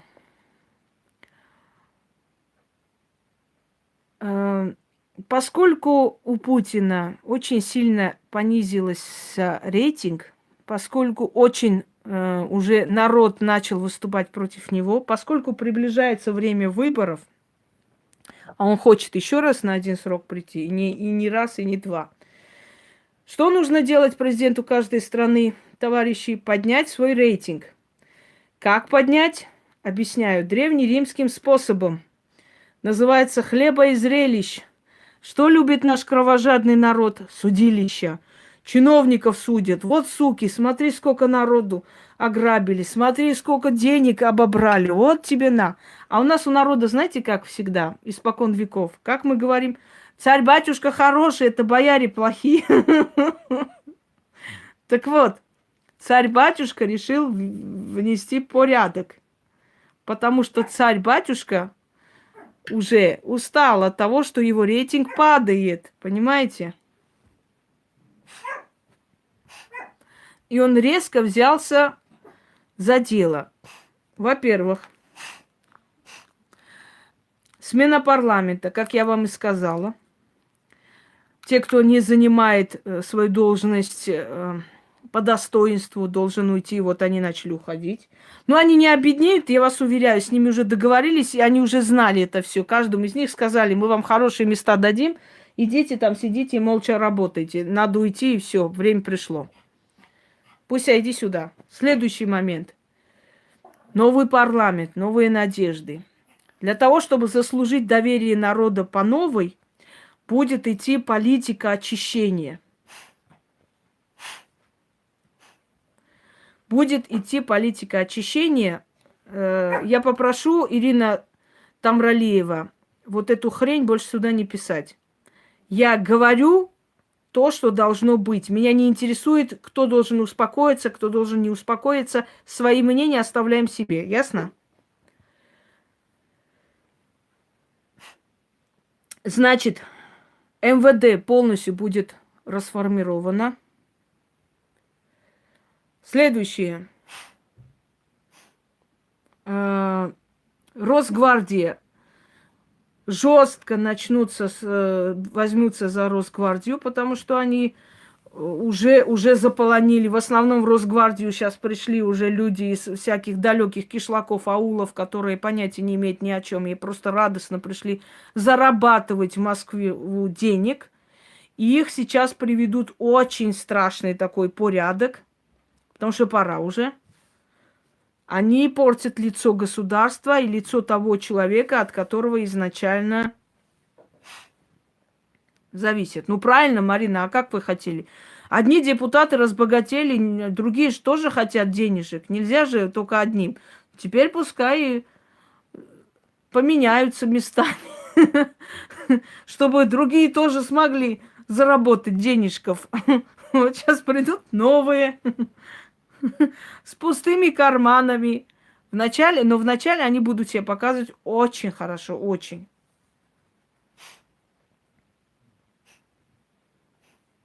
Значит, ждите много арестов в России. Ждите много арестов среди МВД, среди ГАИ, среди, значит, руководителей других структур. Поменяется очень резко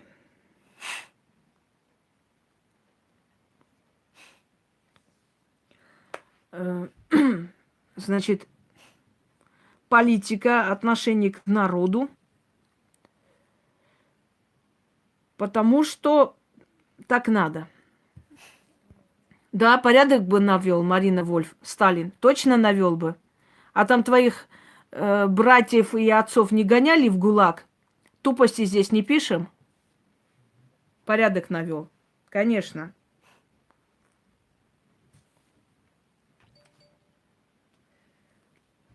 Далее.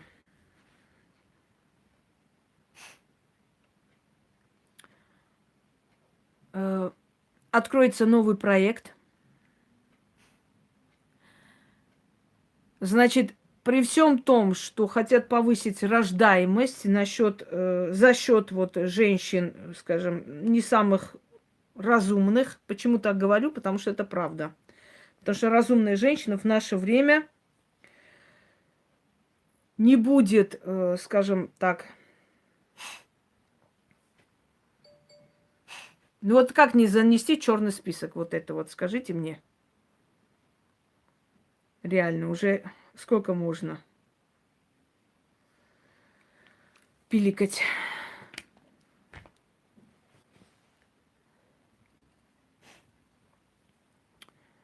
И ждите очень большие перемены в церковной власти, дорогие друзья. Раскол церкви ждите.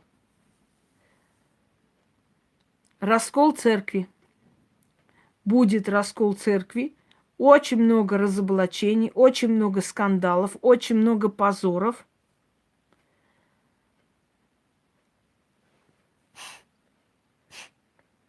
Вот. Чего поставили? Все, идите отсюда.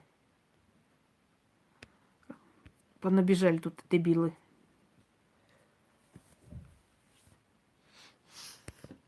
Никуда не деваться. Жить бедному крестьянину и работать.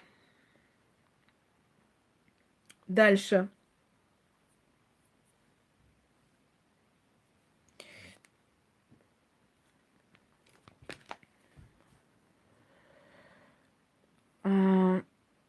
Да, жаловался уже Кирилл, что прихожан мало. Может, я ему свою книгу отправлю, как клиентов заманить. Пускай читает на мак и сыпет возле храма. Народу будет тьма. А еще лучше, если он будет делать намет. Вот намет, если сделает, столько народу понабежит, что да. Давно пора. Между прочим, те попы, которые пользуются заговорами, у них всегда много народу. Я же вам говорила, что попадя мне сказала, вот батюшка не может оплатить, все, нам столько всего надо оплатить, налоги эти все, вот это надо. Вот, Ингочка, что-нибудь такое есть полезное? Я говорю, пожалуйста, вот с батюшкой почитайте на мак, на мед. Еще дала кое-какие рекомендации. Нормально, насколько я помню, нормально так народ попер. Прям хорошо, вот начали всякие эти православные эти устраивать там. И вот я думаю, что же вы к боженьке-то своему не обратитесь? Или боженька уже себя исчерпал? Да я не удивлюсь, если у Кирилла в комнате есть алтарь фортуны. Совсем не удивлюсь.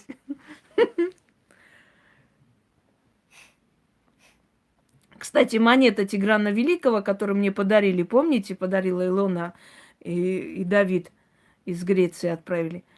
Так вот, на обратной стороне рок изобилия. Он, значит, знал, что, скажем так, он тоже поклонялся и ей. Поэтому был один из самых удачливых и известных царей. Ну, имею в виду удачливый в карьере своей царской, да, если можно так сказать, в завоеваниях, в богатстве, и оставил свое имя. Итак, рождаемость не будет повышаться.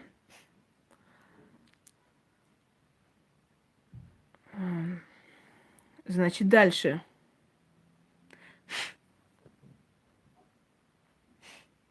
Народ будет возвращаться к истокам. Храм опустеет. Далее. Будут агитировать на то, чтобы людей кремировать, потому что негде хоронить. Построить большой комплекс. Какой-то знаменитый комплекс, опять же. Запустят проект нефтегазовый. Про турецкий поток я говорила вам уже. И сбылось, собственно говоря.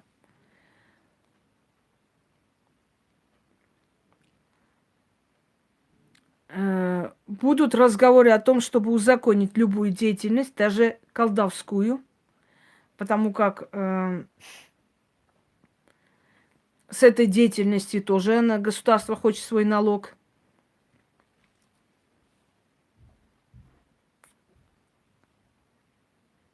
Дальше.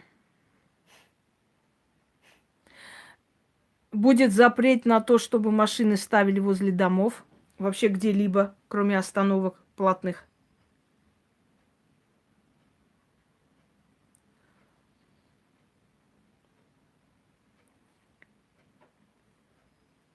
Так. В основном в этом году, дорогие друзья, ждите только ареста чиновников. Они будут настолько заняты своими, скажем так, своими разоблачениями и работами, что им будет не до кого. Сейчас полностью меняется власть.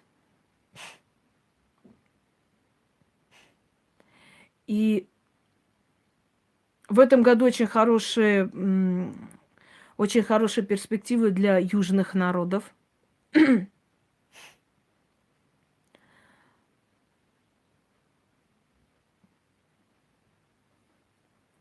Для южных народов.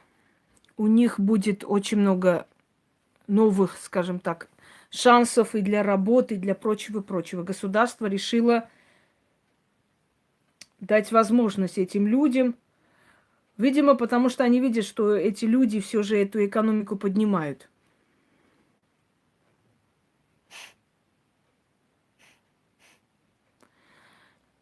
Никаких изменений в медицине, кроме того, что запретят бесплатную медицину постепенно уже полностью, не ждите. А бесплатная медицина начинает заканчиваться. Все.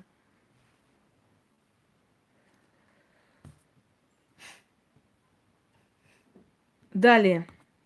Врачам, молодым врачам будут давать дом, значит, определенную денежную сумму.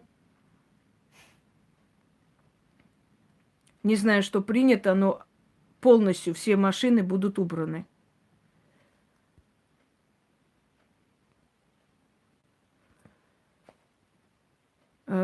Будут поощрять врачей уезжать и жить в деревнях.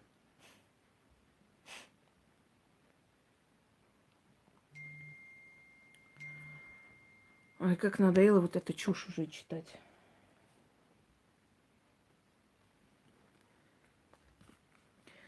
Так.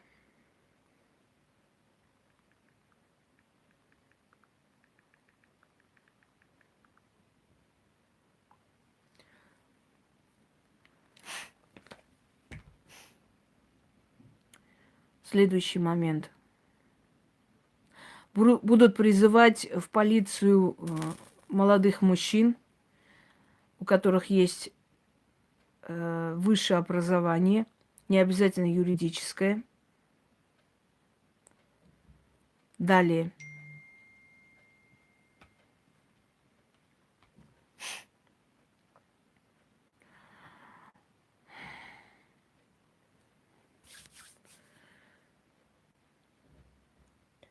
У нас не будет, скажем так, с Америкой определенных таких столкновений, как ожидалось.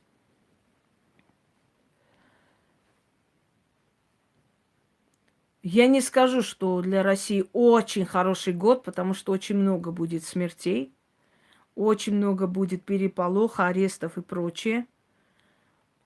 Но, по крайней мере, сейчас дележка власти, и им пока не до народа. Им просто не до народа. Они пока еще делят эту власть. Хочу сказать, что многие чиновники убегут из России, убегут, говоря о том, что вот они бедные несчастные, им подкинули вот эти все КАМАЗы денег, они тут ни при чем. Вот, и начнут, значит, там всякую там кампанию по спасению России. Ну, в общем, оппозиция в бегах называется. Именно те, кого задержали или до кого уже докапывались.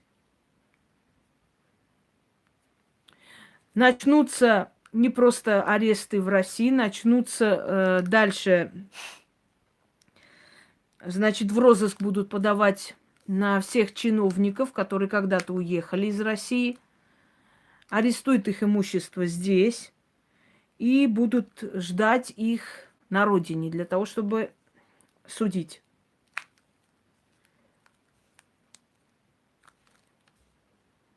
Ожесточится закон об убийстве собственных детей, ожесточат закон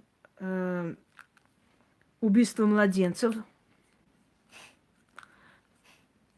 Если раньше давали там какой-то административный какой-то или условный срок, сейчас будут давать более жесткий такой срок. Дорогие друзья, в этом году будут находить очень много Начинается. Елена Наумова, я вас сейчас занесу в черный список, если еще раз посмеете это сюда написать. И хватит уже, вернуть ли Крым.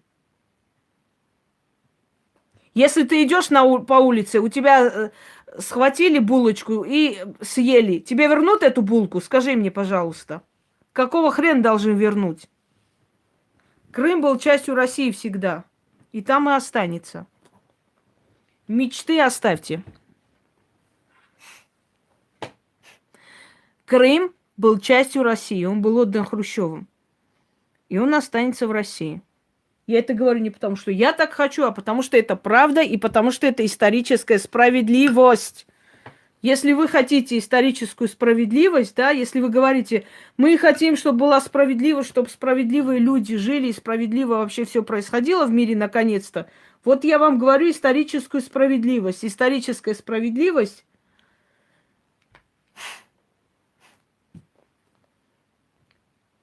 говорит о том, что Крым всегда был частью России. Попользовались? Ну, теперь верните. Хотите, обижайтесь, хотите, прыгайте до потолка. Это меня не интересует. Как там говорится, кто не прыгает, тот москаль. Нет, дорогие друзья, Крым всегда был российский. Заберут, не заберут, это уже не ваше собачье дело. Чё, куда заберут? Да, я сейчас буду выкидывать этих неадекватных товарищей. Дальше. Крым окончательно вернулся в Россию во времена Екатерины Великой. И все. О чем тут говорить? Тут говорить не о чем.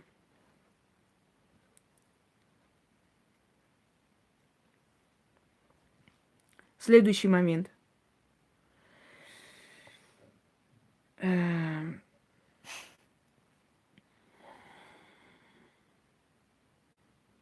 Да, очень много найдете детей, брошенных, маленьких детей. Огромное количество детей будут брошены их матерями, к сожалению. Смертность молодых и молодых женщин в том числе. Теперь послушайте все любители погулять. Это очень опасный год. Рты закрыли и слушаем меня. Когда надо, тогда и скажу. Крым не был татарским. Никогда. Татары тоже туда пришли. Татары тоже туда пришли, утвердились и царствовали. Давайте Крым вообще, знаете, кому вернем? Грекам. Это вообще-то была греческая территория, это была резиденция греческих императоров. Вообще, по совести, если так подумать, Крым надо вернуть грекам. Греки есть тут в форуме? Греки, поднимите руки. Крым вам надо вернуть. Выйдите с митингом уже. Давно пора. Если так вот по-хорошему подумать, Крым вообще-то греческий. Понимаете? Верните Крым грекам.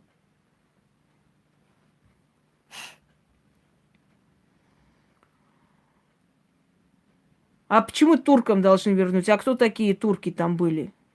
Турки там никогда в жизни не были.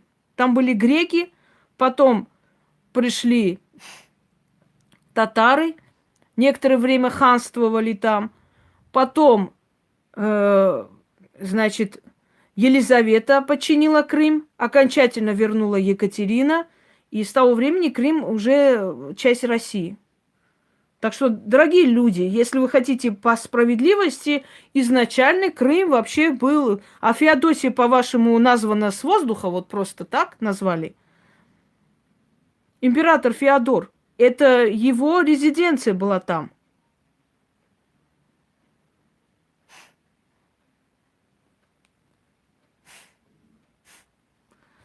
Да, вот греки не просят почему-то. Я предлагаю грекам вообще с лозунгами выйти и написать «Крым наш». Как будет по-гречески «Крым наш»? Мне напишите, чтобы я знала. Следующий. Плакаты, чтобы нарисовала и дала вам в руки.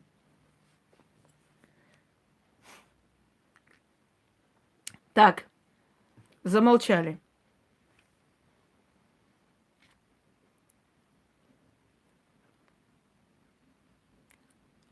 А,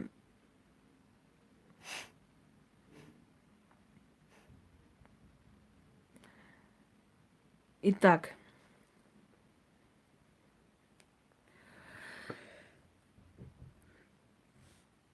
молодые девушки, любящие гулять. Знаете, что в этом году очень много будет психически неуравновешенных мужчин, очень много будет насилия и смертей. Вы, когда слушаете слово «палач», да, год палач, год, который будет наказывать по справедливости, вы, пожалуйста, задумайтесь над тем, что ваша вот эта гулящая жизнь может привести к тому, что наконец-то, как говорят, каждая шалава найдет своего маньяка. Да, будьте осторожны. Любящие погулять, любящие там за чужой счет отдохнуть, любящие полетать в разные страны за чужой счет и так далее. Просто будьте осторожны, потому что этот год может оказаться, скажем, для вас последним.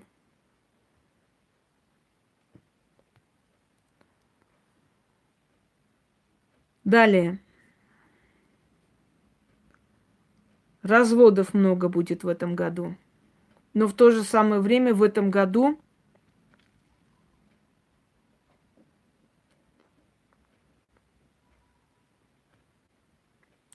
да, конечно. Бесплатно она только так, официально. Значит, добрый день.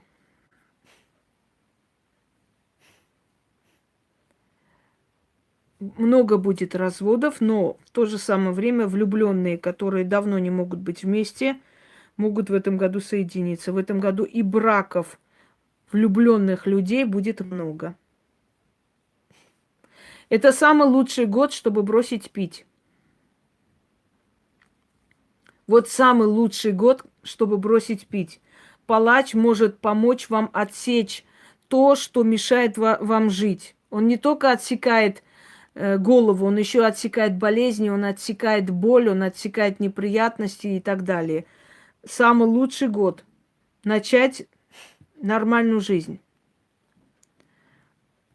Мадам Софья, про какого бога мы здесь говорим? Дай бог, чтобы так было. Про какого бога ты вообще говоришь?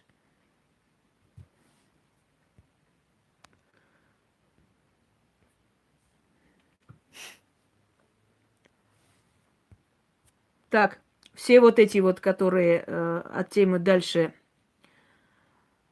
я всех блокирую.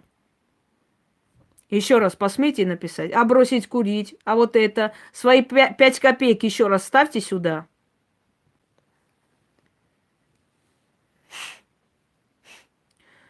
Я сказала, закрыли рты. Какой ужас.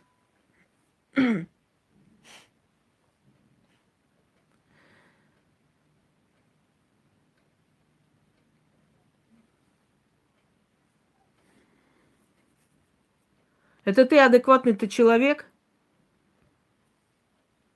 Угу. Так вот, Кто хочет услышать полную картину, я уже сказала, открывайте и смотрите предыдущие эфиры. Вы не понимаете, что вы этим меня отвлекаете? Я говорю одно, вы сидите, вы отвлекаете меня этим своими идиотскими вот этими... Вы не понимаете, что вы меня выводите? Все, что я говорю, вы должны следом повторять теперь. А кушать, а срать тоже можно запретить в этом году?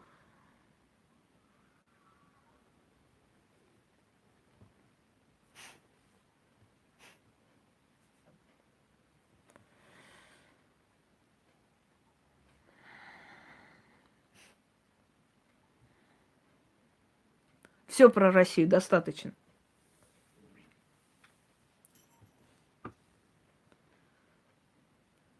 Китай.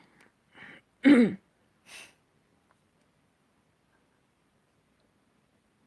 Китае точно такая же большая смертность.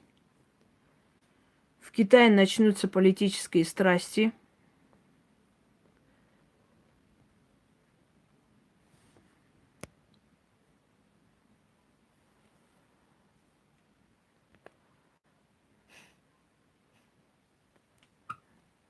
Китай начнет свою дорогу разрушения.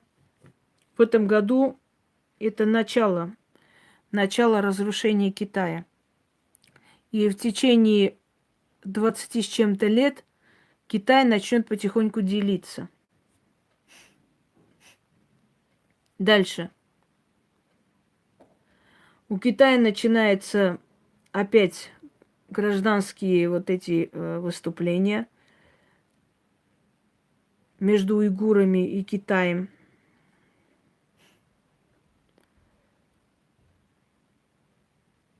В Китае начнется строгий запрет собачьего мяса. Уже будут преследовать продавцов собак.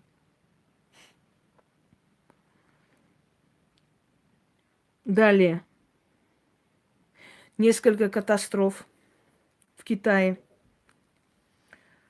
Унесут большое количество жизней.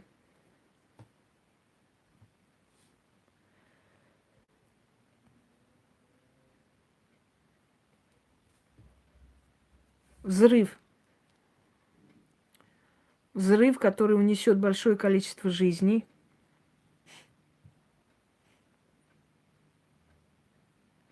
Аресты лидеров, казни.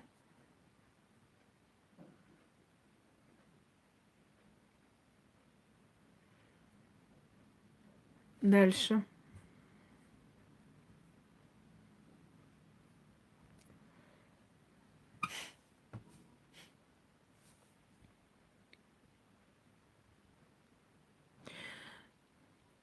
Знаете, в Азии какой-то вулкан проснется.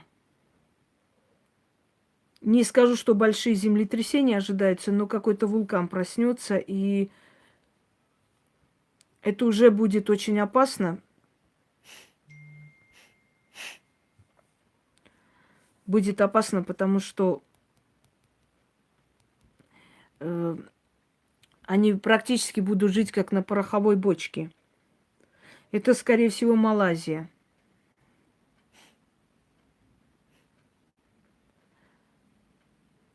Индия. В Индии волнения ожидаются. На границе с Пакистаном опять волнения.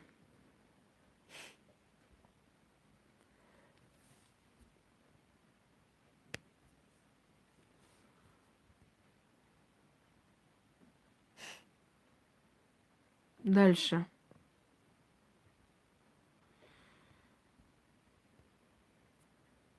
Я сказала, я буду блокировать всех, кто здесь заказы раздает. Вы меня уже один раз вывели.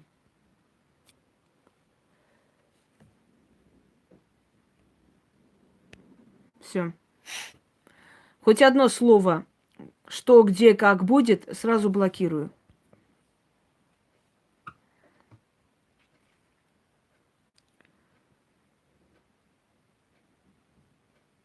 Так. Дорогие друзья, в этом году очень много смертей лидеров стран, депутатов, членов парламентов. Много, очень много. В этом году вообще для политиков очень страшный год. Уже говорила об этом. Это не для политиков год. Это год талантливых людей, они поднимутся. Эти парламенты, эти сенаты настолько будут заняты своими вот этими всеми мордобойными делами, что им будет совершенно не до нас.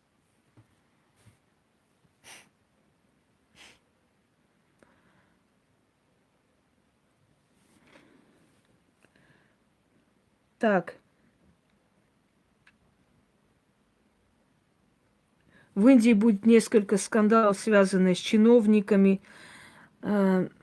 Обнародуют, значит, разговоры с американскими послами, с американскими представителями и прочее. И объявят их, как бы, скажем, предателями Родины. Аресты чиновников в Индии в том числе. В Индии тоже огромные, значит, просто огромные перемены в парламенте, везде. В Венесуэле парламент сменится. Канада поднимет какой-то вопрос, связанный с Америкой. Большой скандал. Канада Трампа терпеть не может. У Канады будут запреты, и вплоть просто до того, чтобы чуть ли не объявить там,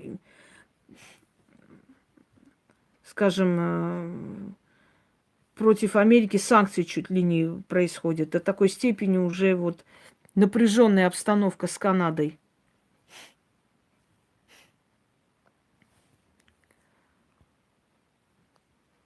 Вы знаете, что все это будет сбываться, поэтому слушайте меня внимательно. И уже в течение нескольких месяцев это все уже будет сбываться и сбываться. И уже сейчас это все идет.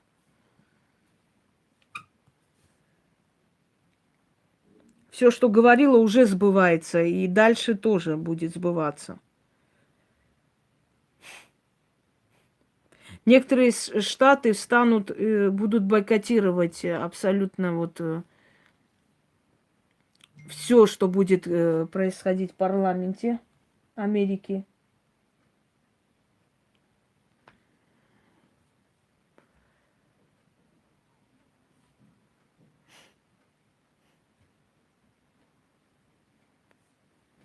Губернаторы некоторых штатов просто будут отказываться выполнять приказания свыше.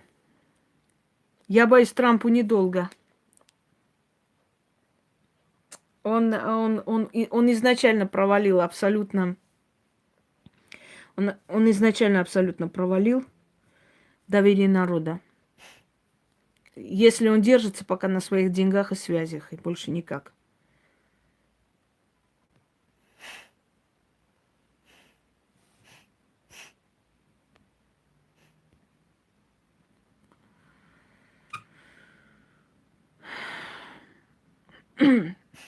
Я сейчас вас заблокирую. Еще один заказ, и вы в блоке. Украина.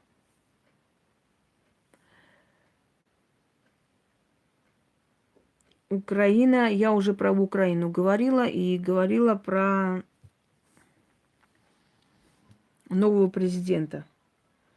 Он не будет вести антироссийскую политику и не ведет. Если даже там что-то у него какие-то есть, свои вот эти выкрутасы, это всего лишь игра на публику. Он не ведет антироссийскую политику. Позвольте, я сейчас одного идиота просто кину в черный список.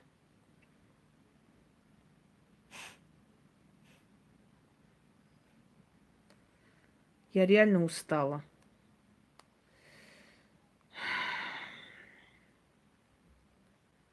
Помогите, я дочка генерала, меня муж бьет. Да скажи ты своему генералу, пусть он ему морду набьет. Вот и все. Дочерь генерала морду бить никто не смеет. Пусть он пару солдат пришлет и ему морду набьют по полной программе.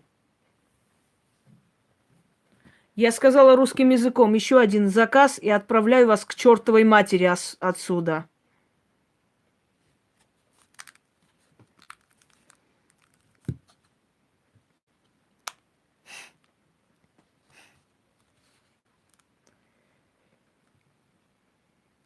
Так. Да, это что за тряпка генерал, чтобы его дочку били, пинали? Красота.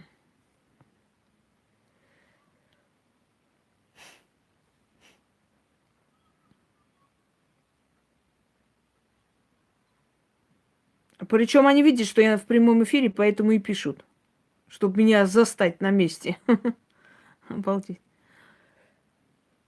Греция. Дорогие друзья, Грецией правят не греки. И если Греция долго будет молчать и терпеть это все, они развалят просто Грецию. Грецией правят не греки, у них душа не болит за Грецию. Там нет греков.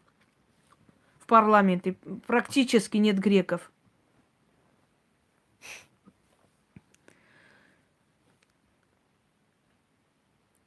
Но в скором времени придет очень сильный лидер.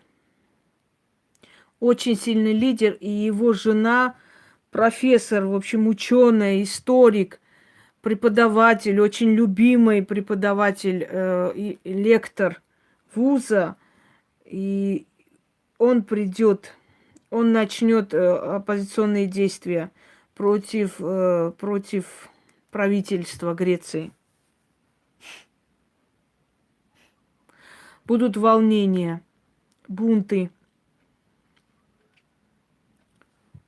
Поменяется очень многое в Греции. Уже пришло время, надоело народу это все терпеть и смотреть.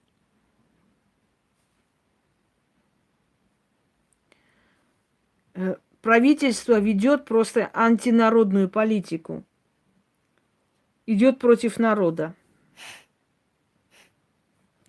Грецию разоряет вот этот Евросоюз. Греция хочет выйти из этого всего. И она будет выходить. Ей уже надоело.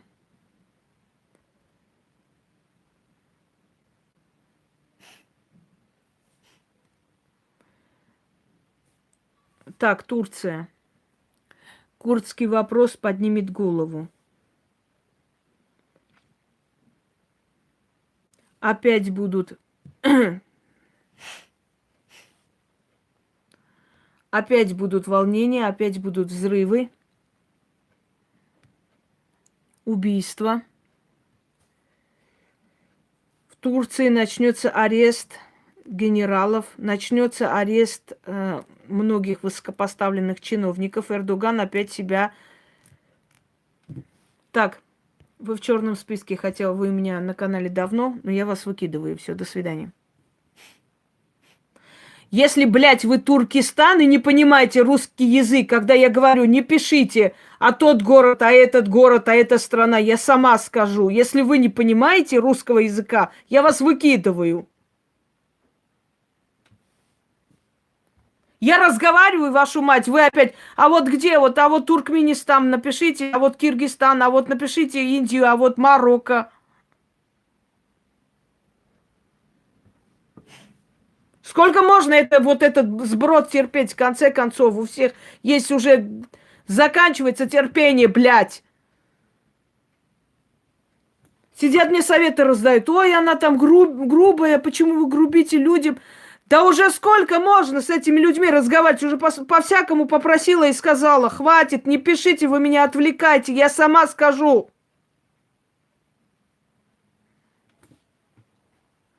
Как еще разговаривать с этими людьми, если не понимают они русского языка? Я не знаю турецкий, чтобы сказать на турецком. Можете кто-нибудь напишите? Напишите на турецком, может, народ прочтет, поймет. Напишите, нельзя писать про разные страны. Заказы не раздаем. Вы меня сбиваете, блядь. Фу, блин. Я не сижу по бумажке, читаю, чтобы вам сказать, вот эта страна, это. Вы меня сбиваете, я просто начинаю настраиваться на это и рассказываю. У меня перед глазами вся эта картина, я вам рассказываю, а вы опять пишете, я сбиваюсь с толку. Мне приходится по новой начинать. Вы знаете, что такое ясновидение? Человек должен концентрироваться на этом. Сука, как надоело, ну.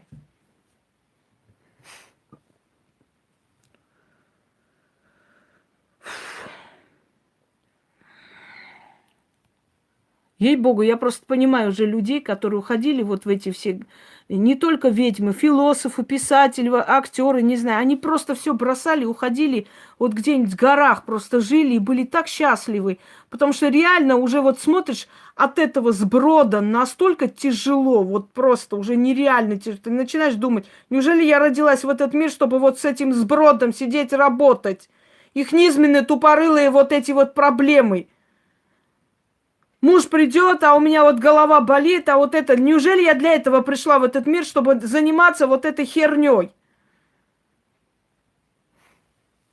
Я пришла, чтобы дать вам знания и больше, и такие знания, которые вам помогут выйти из любой трудной ситуации, менять жизнь, менять все. Я не пришла для того, чтобы сидеть там, смотреть, Маша любит Васю или Вася любит Петю. Я вас не спрашиваю, что я буду делать.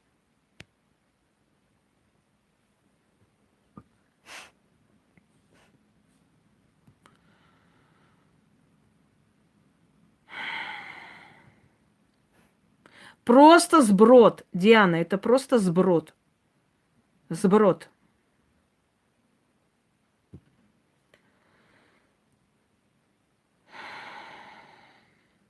Вот и все.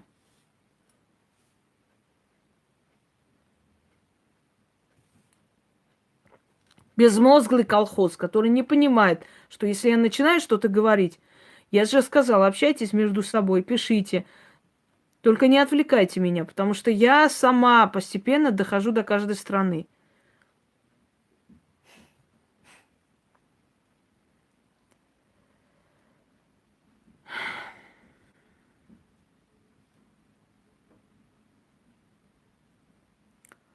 Так, начнем. Елена, я вас сейчас тоже занесу в черный список, если вы будете болтать всякую хрень. Уважаемый Азис, я не понимаю турецкий язык. Вы пишете мне на тюркском, но я бильмерам. Понимаете? А вы мне пишете. Что я вам могу ответить?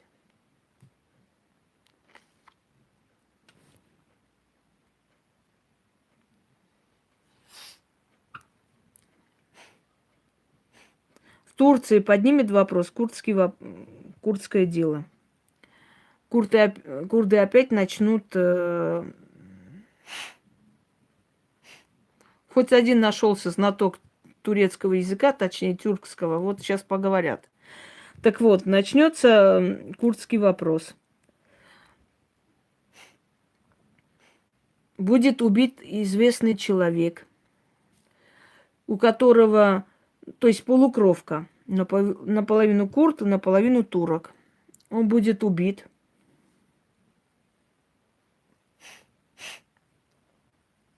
Я поняла, вот тогда спасибо. Я думала, вы мне написали. Написано на тюркском языке, что вопросы не задаем. Кто не знает русский, пожалуйста, почитайте. Вон, человек написал специально для вас. Анекдот. Итак, здесь тоже выключу.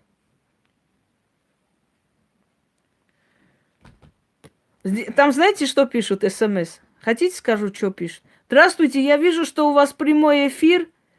Можно задать вопрос? Вот это пишут мне туда. Они смотрят, что у меня прямой эфир и пишут. Вы думаете, почему на каждом прямом эфире столько вопросов сразу там пиликает телефон? Они мне пишут туда.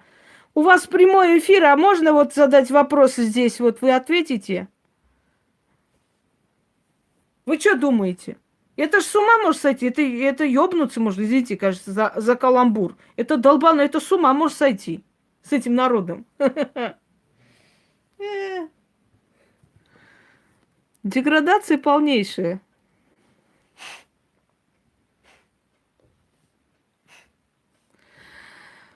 Так, дальше. Дорогие друзья, поскольку эра Водолея началась, эра древних народов, те народы-захватчики, народы, которые, скажем так, тоже свое место занимают не очень справедливо, они тоже будут расплачиваться. И Поэтому я и говорю, народы-захватчики начинают тоже расплачиваться, между прочим. Хочу вам сказать, что раскол Турции начинается с этого года и завершится в течение 40 лет. Вот с этого года начинается раскол Турции. Народности зазайцы, курды, другие народности, которые, значит, которые уже, скажем так, давно живут на этой территории, кроме армян, которые ушли когда-то. Вот эти народности начинают требовать автономию. Испортится отношения между турками и евреями, то есть Турцией и Израилем.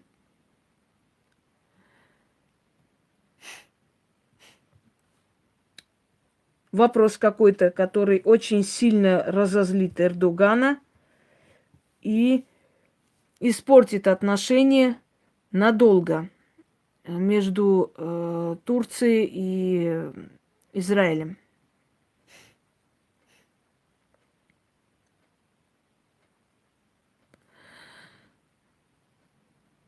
В Турции будет большая смертность детей.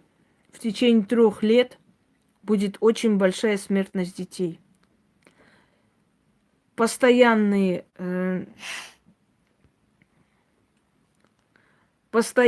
будут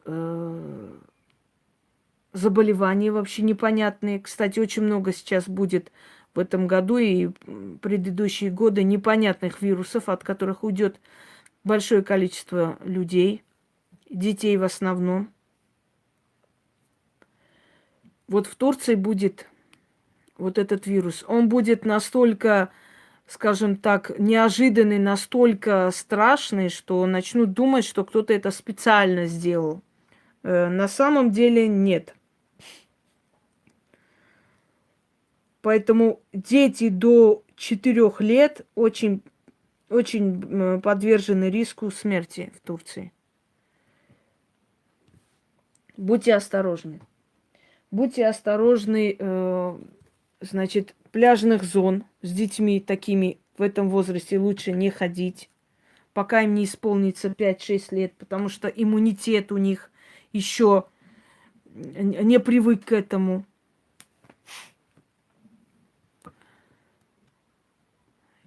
В Турции начнет смягчающая такая политика по отношению к национальным меньшинствам.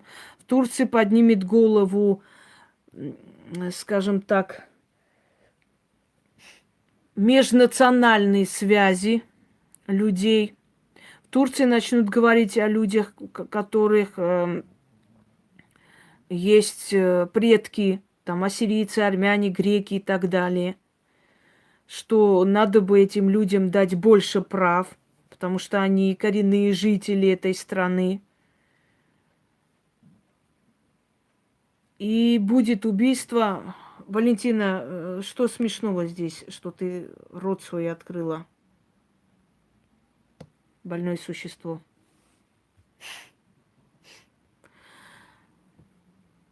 Так, дальше.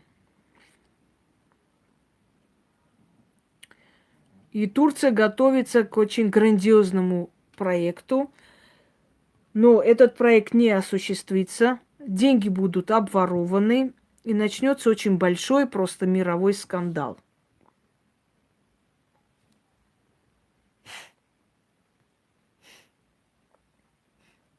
Дальше.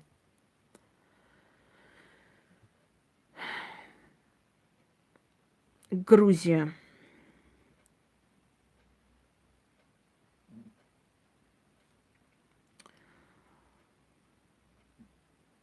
В Грузии смена власти опять. Приход одного известного человека. У него актерское прошлое.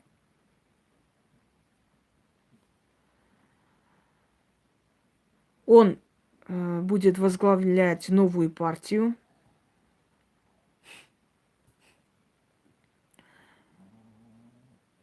будет называться то ли «Свободная Грузия», то ли «Возрожденная Грузия», что-то в этом роде.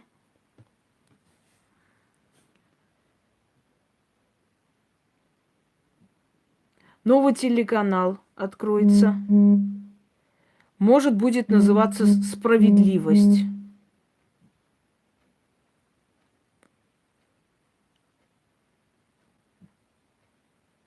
Опять начинаются бунты в Грузии. Будет скандал по поводу убийства одного человека. И будет большой пожар в центре Тбилиси. Сгорят исторические ценности. К сожалению.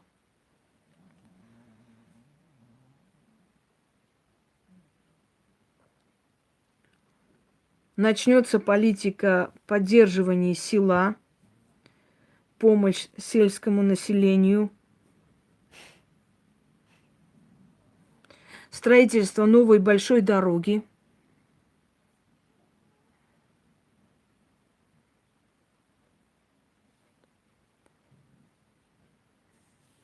Дальше.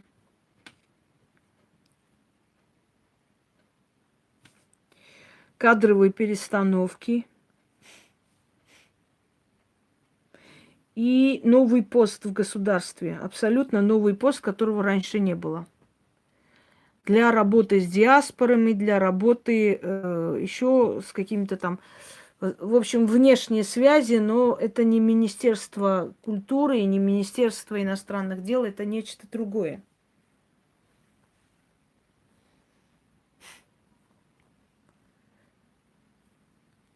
В Грузии произойдет нечто трагическое и просто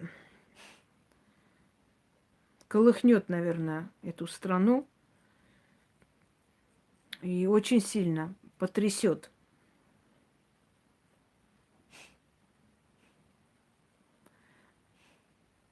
Дальше. Обострится конфликт между исламским населением в Грузии. Вот после какого-то события начнется очень сильный конфликт, который просто не остановить. Волна такая. Эта волна может смести очень многих. Это будет касаться какого-то отбирания земли или исторической части, или исторического чего-то. И начнутся патриотические лозунги, выступления, выйдут люди с плакатами и так далее, и так далее. Ну, ничего вам-то не будет от этого.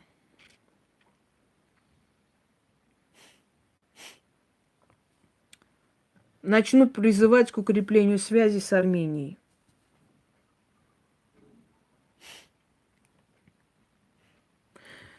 Про Армению. Про Армению я уже говорила, в принципе. Но если только добавлю некоторые вещи.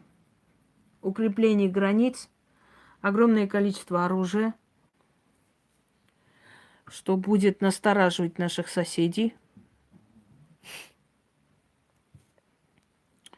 Много контрактников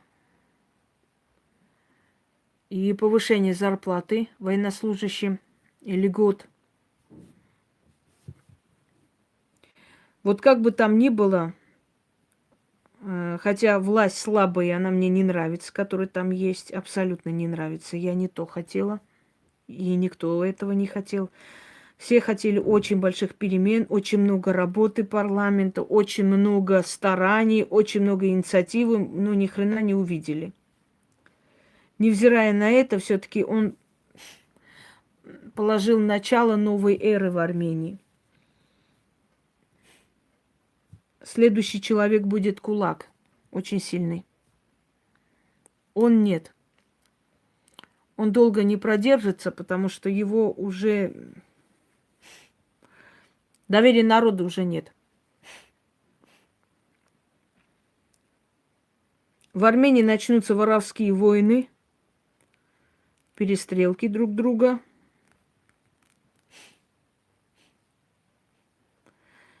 Много мелкого воровства начнется, поэтому будьте начеку, особенно те, кто двери, то есть закрывает дом и уезжает куда-то, знайте.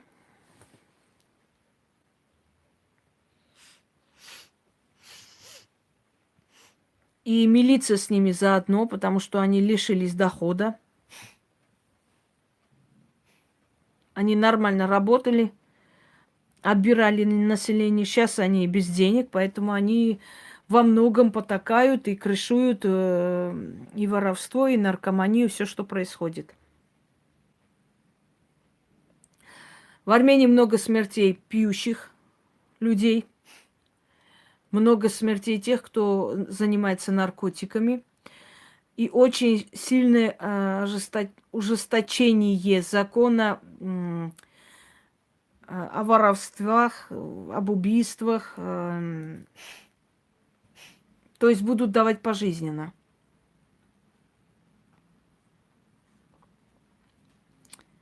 Дальше. Наркотрафик открывается через Грузию. Есть наркотрафик через Грузию.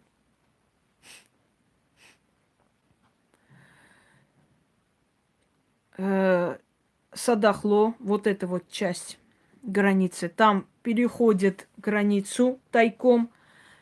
Там очень большой наркотрафик, и менты получают не меньше денег. Вопросов здесь нет вообще ни о какой стране. Вообще нет. Ни о какой стране вопросов нет.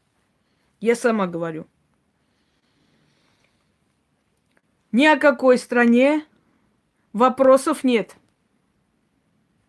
И не должно быть. Здесь не стол заказов, это не ресторан, и я не официант.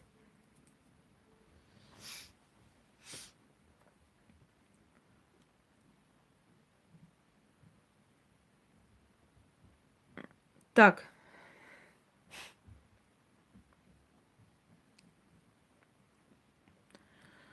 Дальше.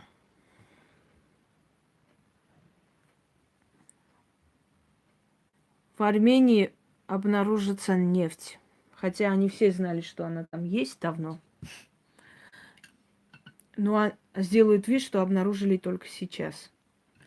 Дорогие друзья, если дальше идти по этой территории, идет Азербайджан, и там прям нефтяные скважины, прям у нас чуть ли не на границе.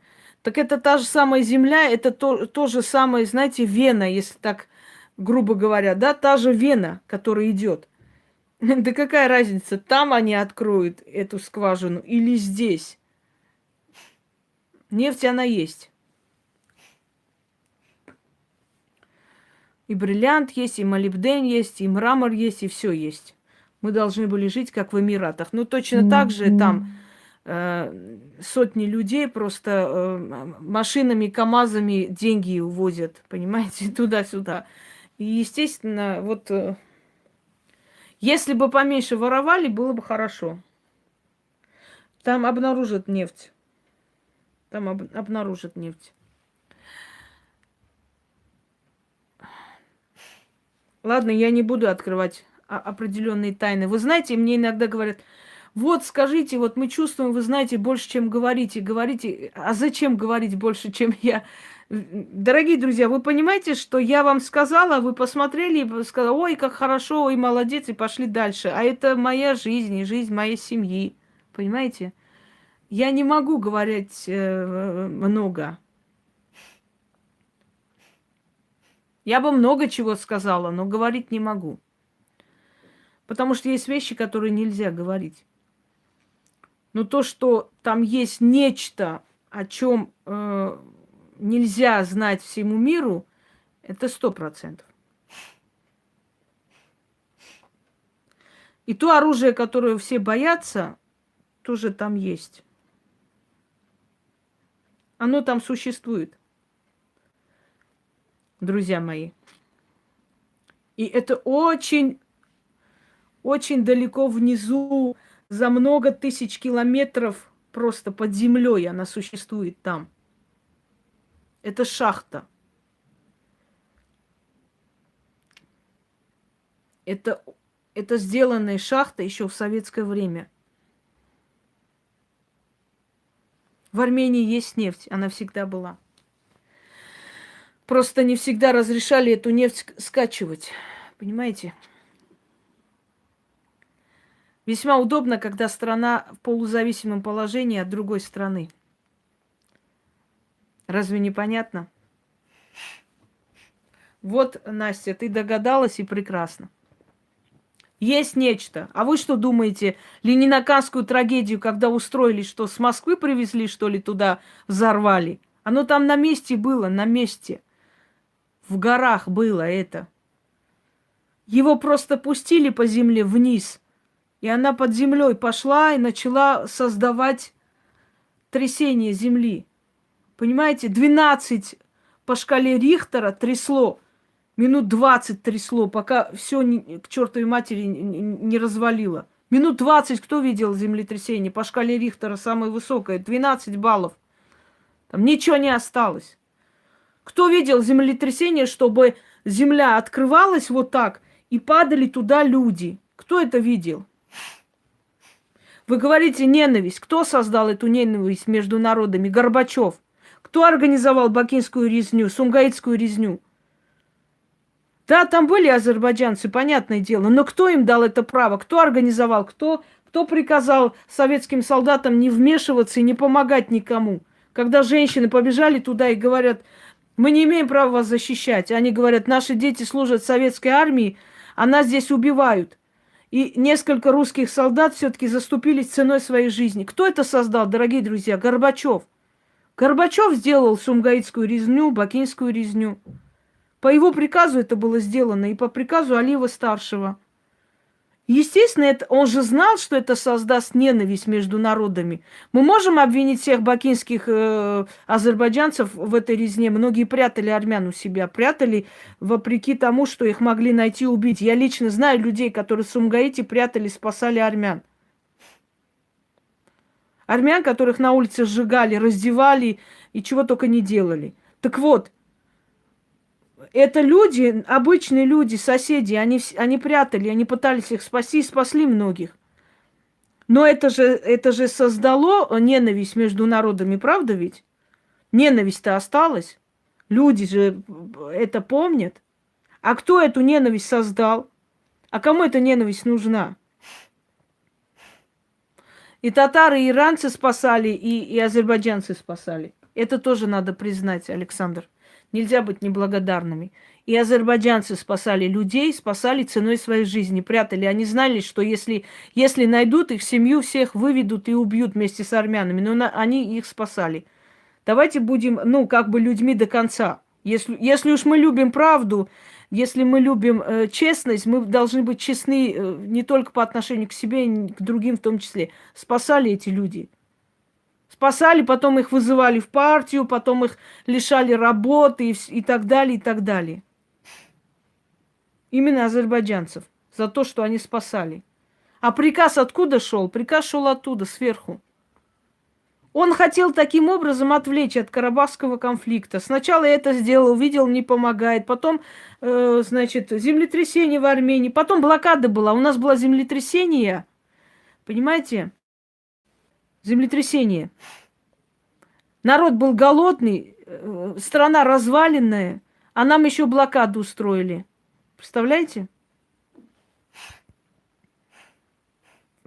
Устроили блокаду, еще хлеб не везли, ничего этим голодным, обездоленным людям, которые еще и воевали в этом состоянии.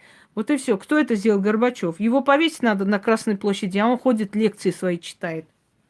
И он еще удивляется, почему Вселенная отобрала у него любимую женщину. А ты подумай, зачем и почему ты это проносишь.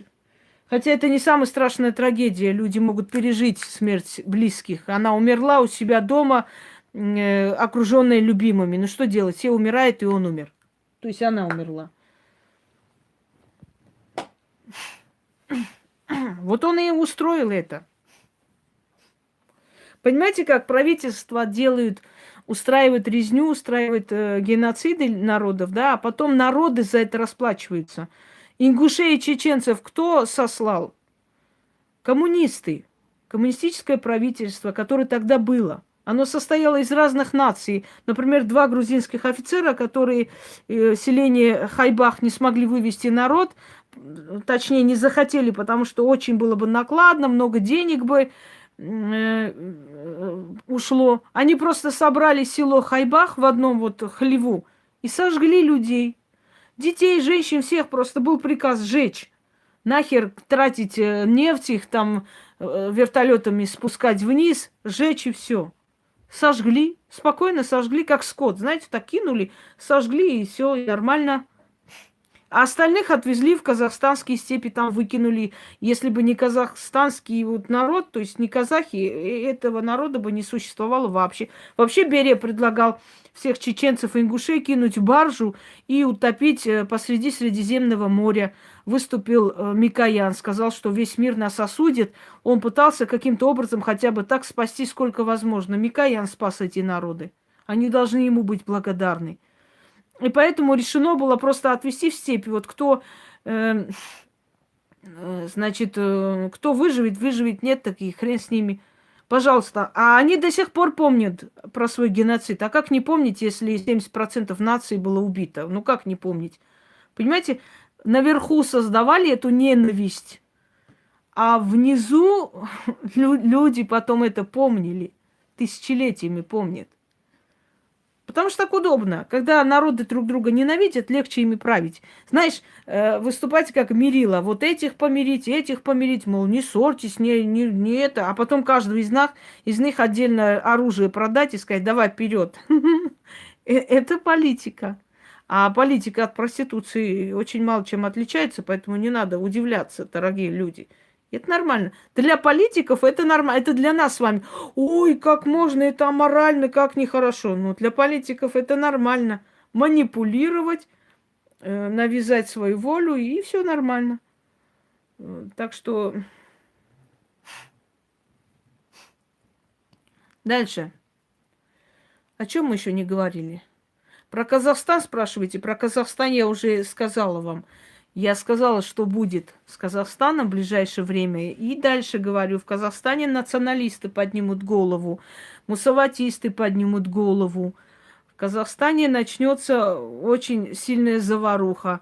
Назарбаев уже стар, у него уже немножко маразм начался, он уже теряет власть.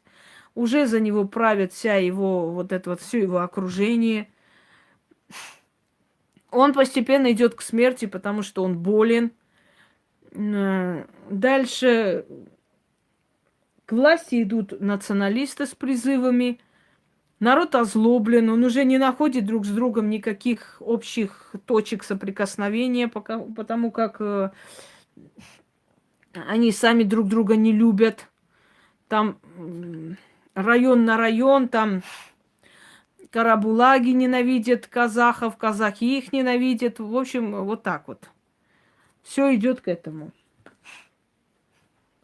Люди сбегают, люди уезжают, люди, кто успел, у кого есть связи, друзья, они стараются покинуть Казахстан, потому что видят, что это, ну, как бы, скажем так,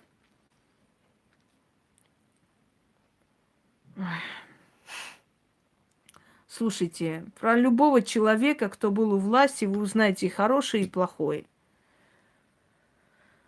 Так, Гульнара, ты не в ресторане, женщина, чтобы вот так вот... официант, экономика в Казахстане. Это что за манера быдляцкая обращаться ко мне?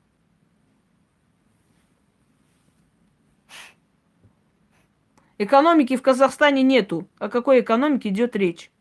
Если бы там была экономика, там бы люди получали нормальные зарплаты.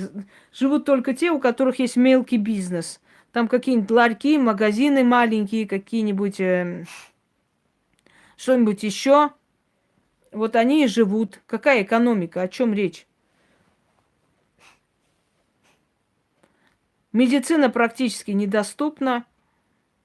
Даже зубы ставить люди годами не могут себе позволить. О какой экономике вообще вы разговариваете?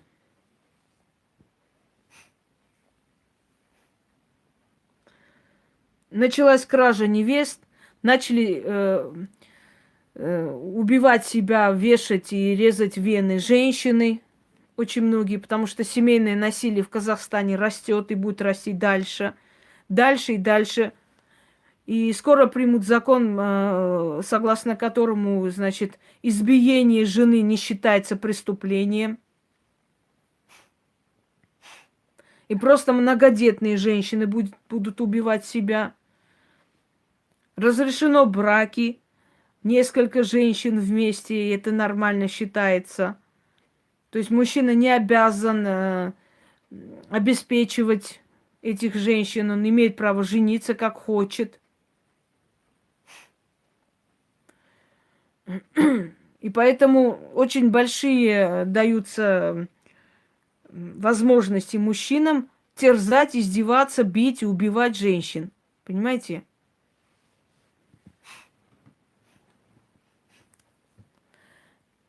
Да, очень много похищенных насильно женщин, которые потом сводят счеты с жизнью, потому что все, что происходит, все это не считается насилием и, и так далее. Скоро, наверное, женщины вообще запретят иметь что-нибудь личное, свое. В Казахстане разъезжают дети чиновников, наглые, конченые, творят, что хотят. Везде драки, везде в барах, в кафе, вот их избалованные рожи. Они везде отдыхают, они людей ни за кого не считают, ни за какое дерьмо. И превратили Казахстан в поле своего бизнеса, собственно говоря. Расширяют, значит, людям дают земли, тем, которым должны, людям дают места для жизни возле могил, кладбищ, возле заброшенных мусорок, возле канавы, возле атомных отходов, возле таких вещей, где просто жить нереально. Они там дают людям жилье, они там дают людям, значит, землю. Ну, якобы, в общем, галочку ставят, что вот мы отдали, а вы не хотите жить. А самые лучшие места продают. Понимаете, продают под какие-то там торговые центры, продают под какие-то еще что-нибудь. То есть людям даются земли и прочее, прочее в таких местах, где жить нереально. В Узбекистане еще хуже. В Узбекистане абсолютное бесправие, в Узбекистане абсолютная нищета. У людей последнее отбирается. Там малый бизнес топят, уничтожает. Ужасающая коррупция. Люди не могут ничего себе позволить. Я помню, когда в Узбекистане радостно свергли Ислама Каримова, пришел к власти тот человек, который был им гоним, сидел в тюрьме, вот его освободили все народно, радостно. Я помню вот эти кадры революции в Узбекистане. И что дало это все? Вы знаете, я всегда вам говорю, собака ушла, волк пришел. И вот в Узбекистане началась абсолютная коррупция. Там просто, скажем так, запрет на все, везде следят, везде все смотрят. Никуда люди уезжать не могут. Там, если часто получают перевод из России, начинают спрашивать, вызывать, откуда, кто, почему, какие деньги, на что. Понимаете, вот что происходит.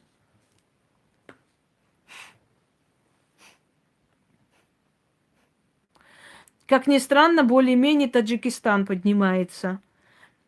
Военная элита становится более таким уважаемым. Как ни странно, Таджикистан был последний, скажем, по экономике этого региона. Таджикистан начинает набирать обороты. Таджикистан близок по культуре к Персии, поэтому Персия начинает очень много помогать. С Персией у них есть, скажем так, общие какие-то планы, общие там проекты и так далее. Потому что все-таки Таджикистан когда-то принадлежал Персии, когда-то это была часть Персии, понимаете? Называлась Забулистан, регион Забулистан. У них общие культурные связи, языковой там, языковая связь и прочее, прочее. И поэтому у Таджикистана более-менее есть шансы как-нибудь вперед пойти и как-нибудь исправить эту ситуацию больше, чем у других регионов. А что касается Казахстана, я вам сказала, разрушает по полной программе Казахстан, по полной программе. Это такой степени беспредел, до такой степени вот это вот беспредел властей, их детей, и их внуков и так далее, и так далее. Там лишнее говорить нельзя, сожгут, убьют, ты нигде не найдешь справедливость. Это нереально. Здесь тоже это возможно, но здесь, по крайней мере, можно, знаете, как говорят, можно поднять вопрос, можно поднять общественность, а там это не сделаешь. Никто за тебя не выйдет, ничего не скажут, потому что у всех есть семьи, дети и так далее. Обижают и русских, и нерусских, и всяких обижают. Давайте не будем сказки рассказывать. Русские оттуда уже все поуехали, а кто не уехал, еще не успел. Они каждый день мечтают, чтобы уехать. От хорошего места русские не уезжают. В советское время там было нормально, комфортно, люди оставались, работали. Сейчас всем говорят, убирайтесь отсюда, уезжайте отсюда. Они все озлобленные. И я не говорю, что они плохие, поэтому говорят. Они ну, как бы, они гонят все другие народы, потому что озлобленные. Понимаете? Причем здесь зашуганные уходят. Мне лично писали русские, что с ними говорят и что с ними делают. Давайте не будем вот эту вот хрень сейчас нести. Не надо мне рот открывать. Немцев гнали, сельское хозяйство закончилось, понимаете? Русские начали уезжать, культура закончилась, нет ни ДК, нет ни театров нормальных, ни хера не осталось. Теперь будут гнать армян и так далее, и уже остановится экономика. Ну, недостаточно просто их рестораны отобрать себе, забрать и все. Эти рестораны еще надо уметь, как бы, знаете, как эти рестораны еще надо уметь ими управлять. Национализм поднимает голову, вы понимаете? Национализм поднимает, и он может косить и своих, и чужих, и всех. Национализм поменяли, вот смотрите, со всех вот этих вот дальних аулов, дальних селений приводят людей и селят прям рядом с городами, селят рядом с такими местами, где давно, то есть местные жители. И вот эти дикие приезжие, привезенные, они просто начинают там творить беспредел. В конце концов, люди устают, начинают уходить. Это делается специально, чтобы как можно больше населения подчинить себе. Дикари, понимаете, вот дикарей привозят из каких-то, хер знает, каких-то Кукуевска, и селят рядом с такими населенными пунктами. И те просто превращают жизнь местных жителей в невозможное. Это кражи, это разборки, это убийства, это постоянные пьянки, это постоянные мордобои, постоянный разбой и так далее. И в конце концов просто нормальные люди начинают уходить. Я же не сказала, что все вон там такие плохие, вот гонят людей. Я вам объясняю, политика специально выталкивания нормальных людей из этих мест. А потом эти места за копейки покупаются и продаются.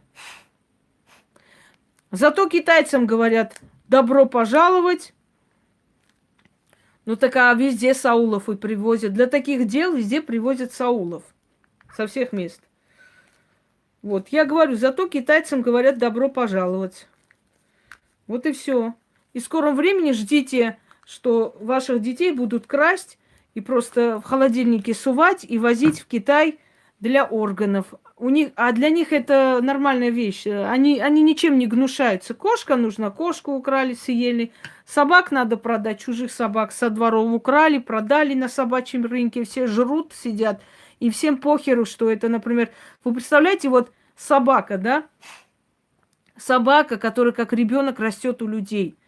Собака, которую, ну, любят, там, обожают. Вот собака, их собака, ребенок, дитё.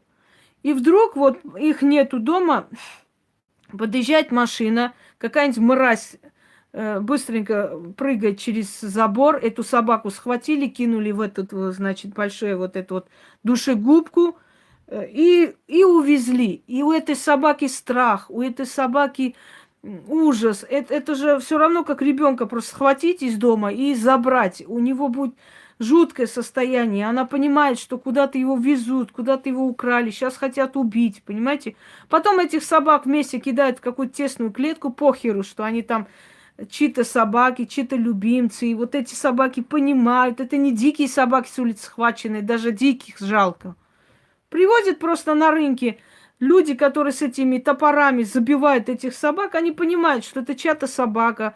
Когда-то она лежала у хозяина, когда-то его любили, когда-то дети играли с ним. А пофигу, взяли раз, два, начали давать по голове, значит, распотрошили, пожарили и продали. У такого народа нету чести, у такого народа нет совести, у такого народа нет ничего человеческого. Поэтому им пофигу, понимаете? Они в своей стране и детей крадут, и для почек кидают в этих... Почему люди боятся именно китайцев? Вот почему не говорят там, вот приехали, вот они приедут, у нас там кавказцы жить, а вот не приедут такие-то. Почему именно китайцы? Потому что, помните, как сказал Чингисхан в нашем сеансе? Он сказал, у них нет чести.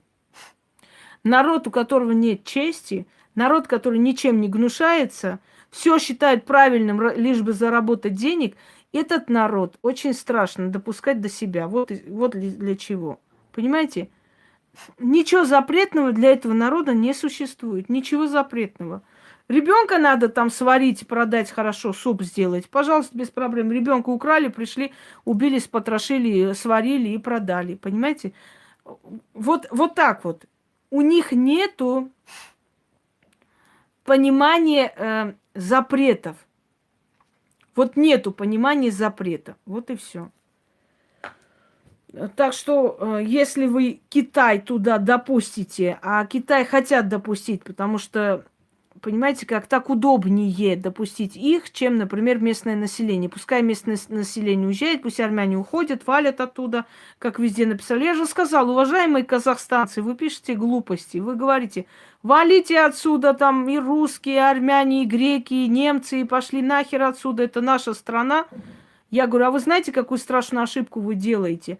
Вы убираете отсюда интеллектуально сильную нацию, да, интеллектуально сильные народы и заполонят, вот они заполонят.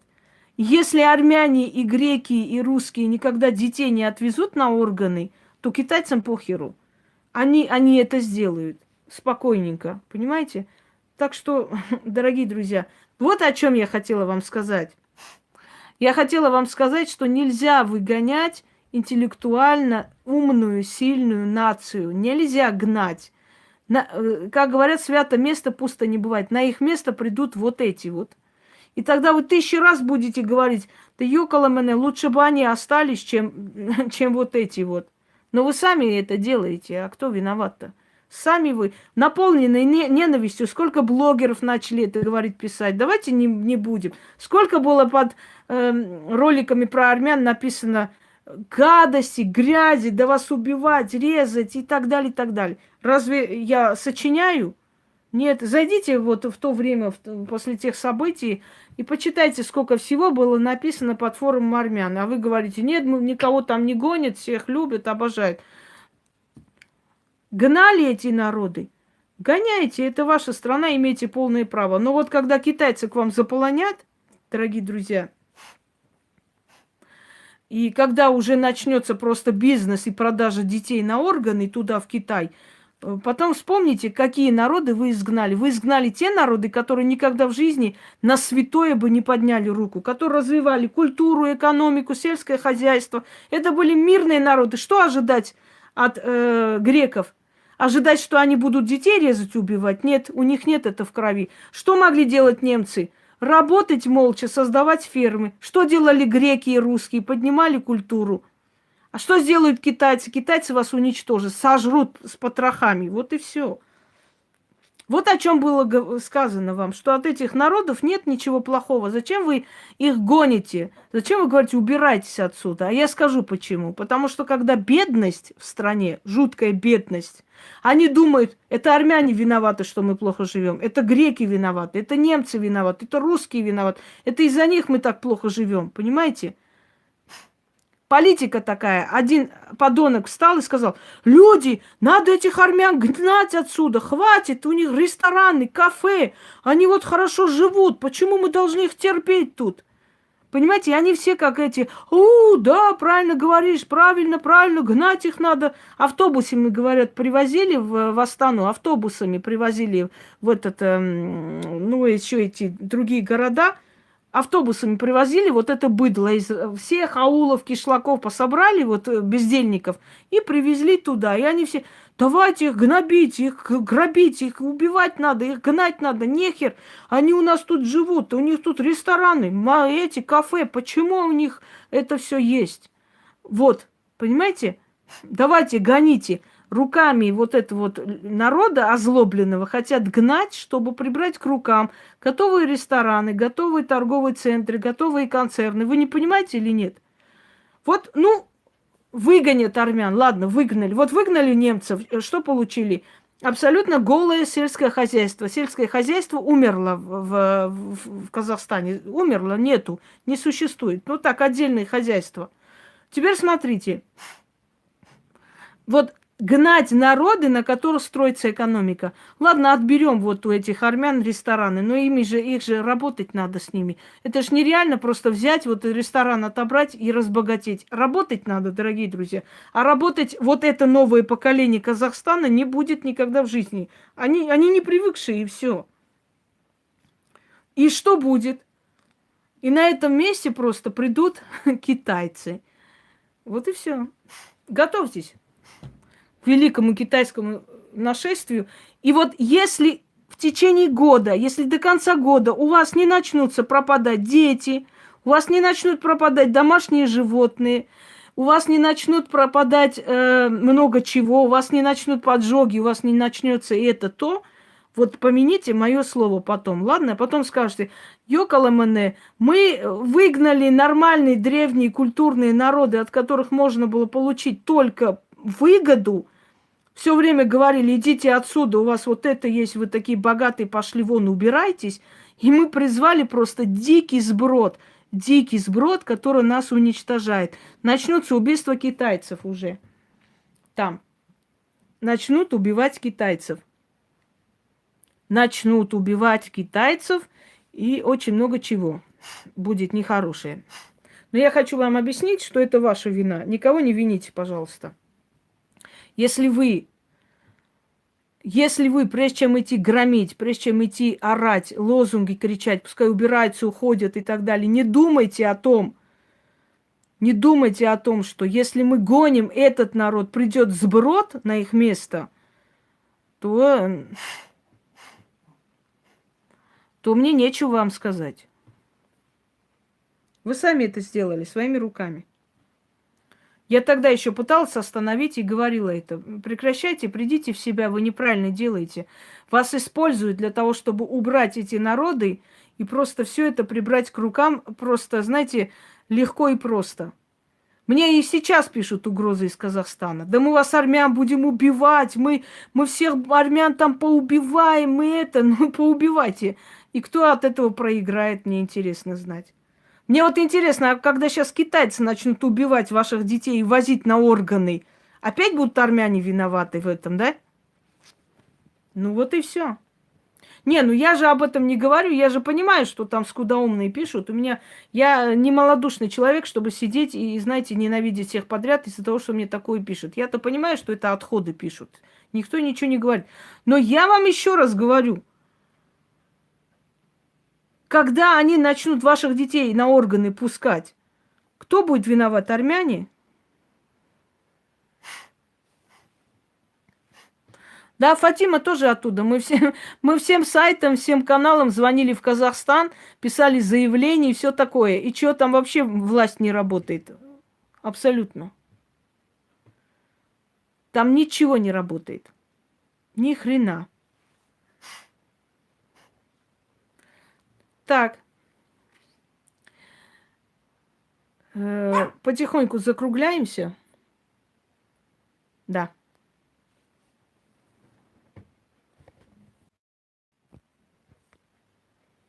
Ой. Отключается, потому что перенагрелась. Дорогие друзья, пока я думаю, что достаточно. В принципе, про весь мир мы уже поняли, что будет происходить. Про общий мир я уже давала вам прогноз полностью. Мне единственное не нравится, что после меня все эти великие предсказатели бегут снимать ролики, мои слова, немножко поменяв, пытаются сделать по-своему. То есть, если я говорю, что будут наказаны, они говорят, что будет обнуление, будет вот это, то мне вот это единственное вот это не нравится, что за мной повторяют. Они прям ждут, как мой ролик вышел, побежали снимать и говорить своими словами, но нечто похожее. Это смешно. Они знаешь почему? Они уже наблюдают каждый год, что оно полностью сбывается, поэтому они просто, ну вот как бы пользуясь случаем, по-быстрому сниму, пока никто не понял. Ой, кошмар, кошмар.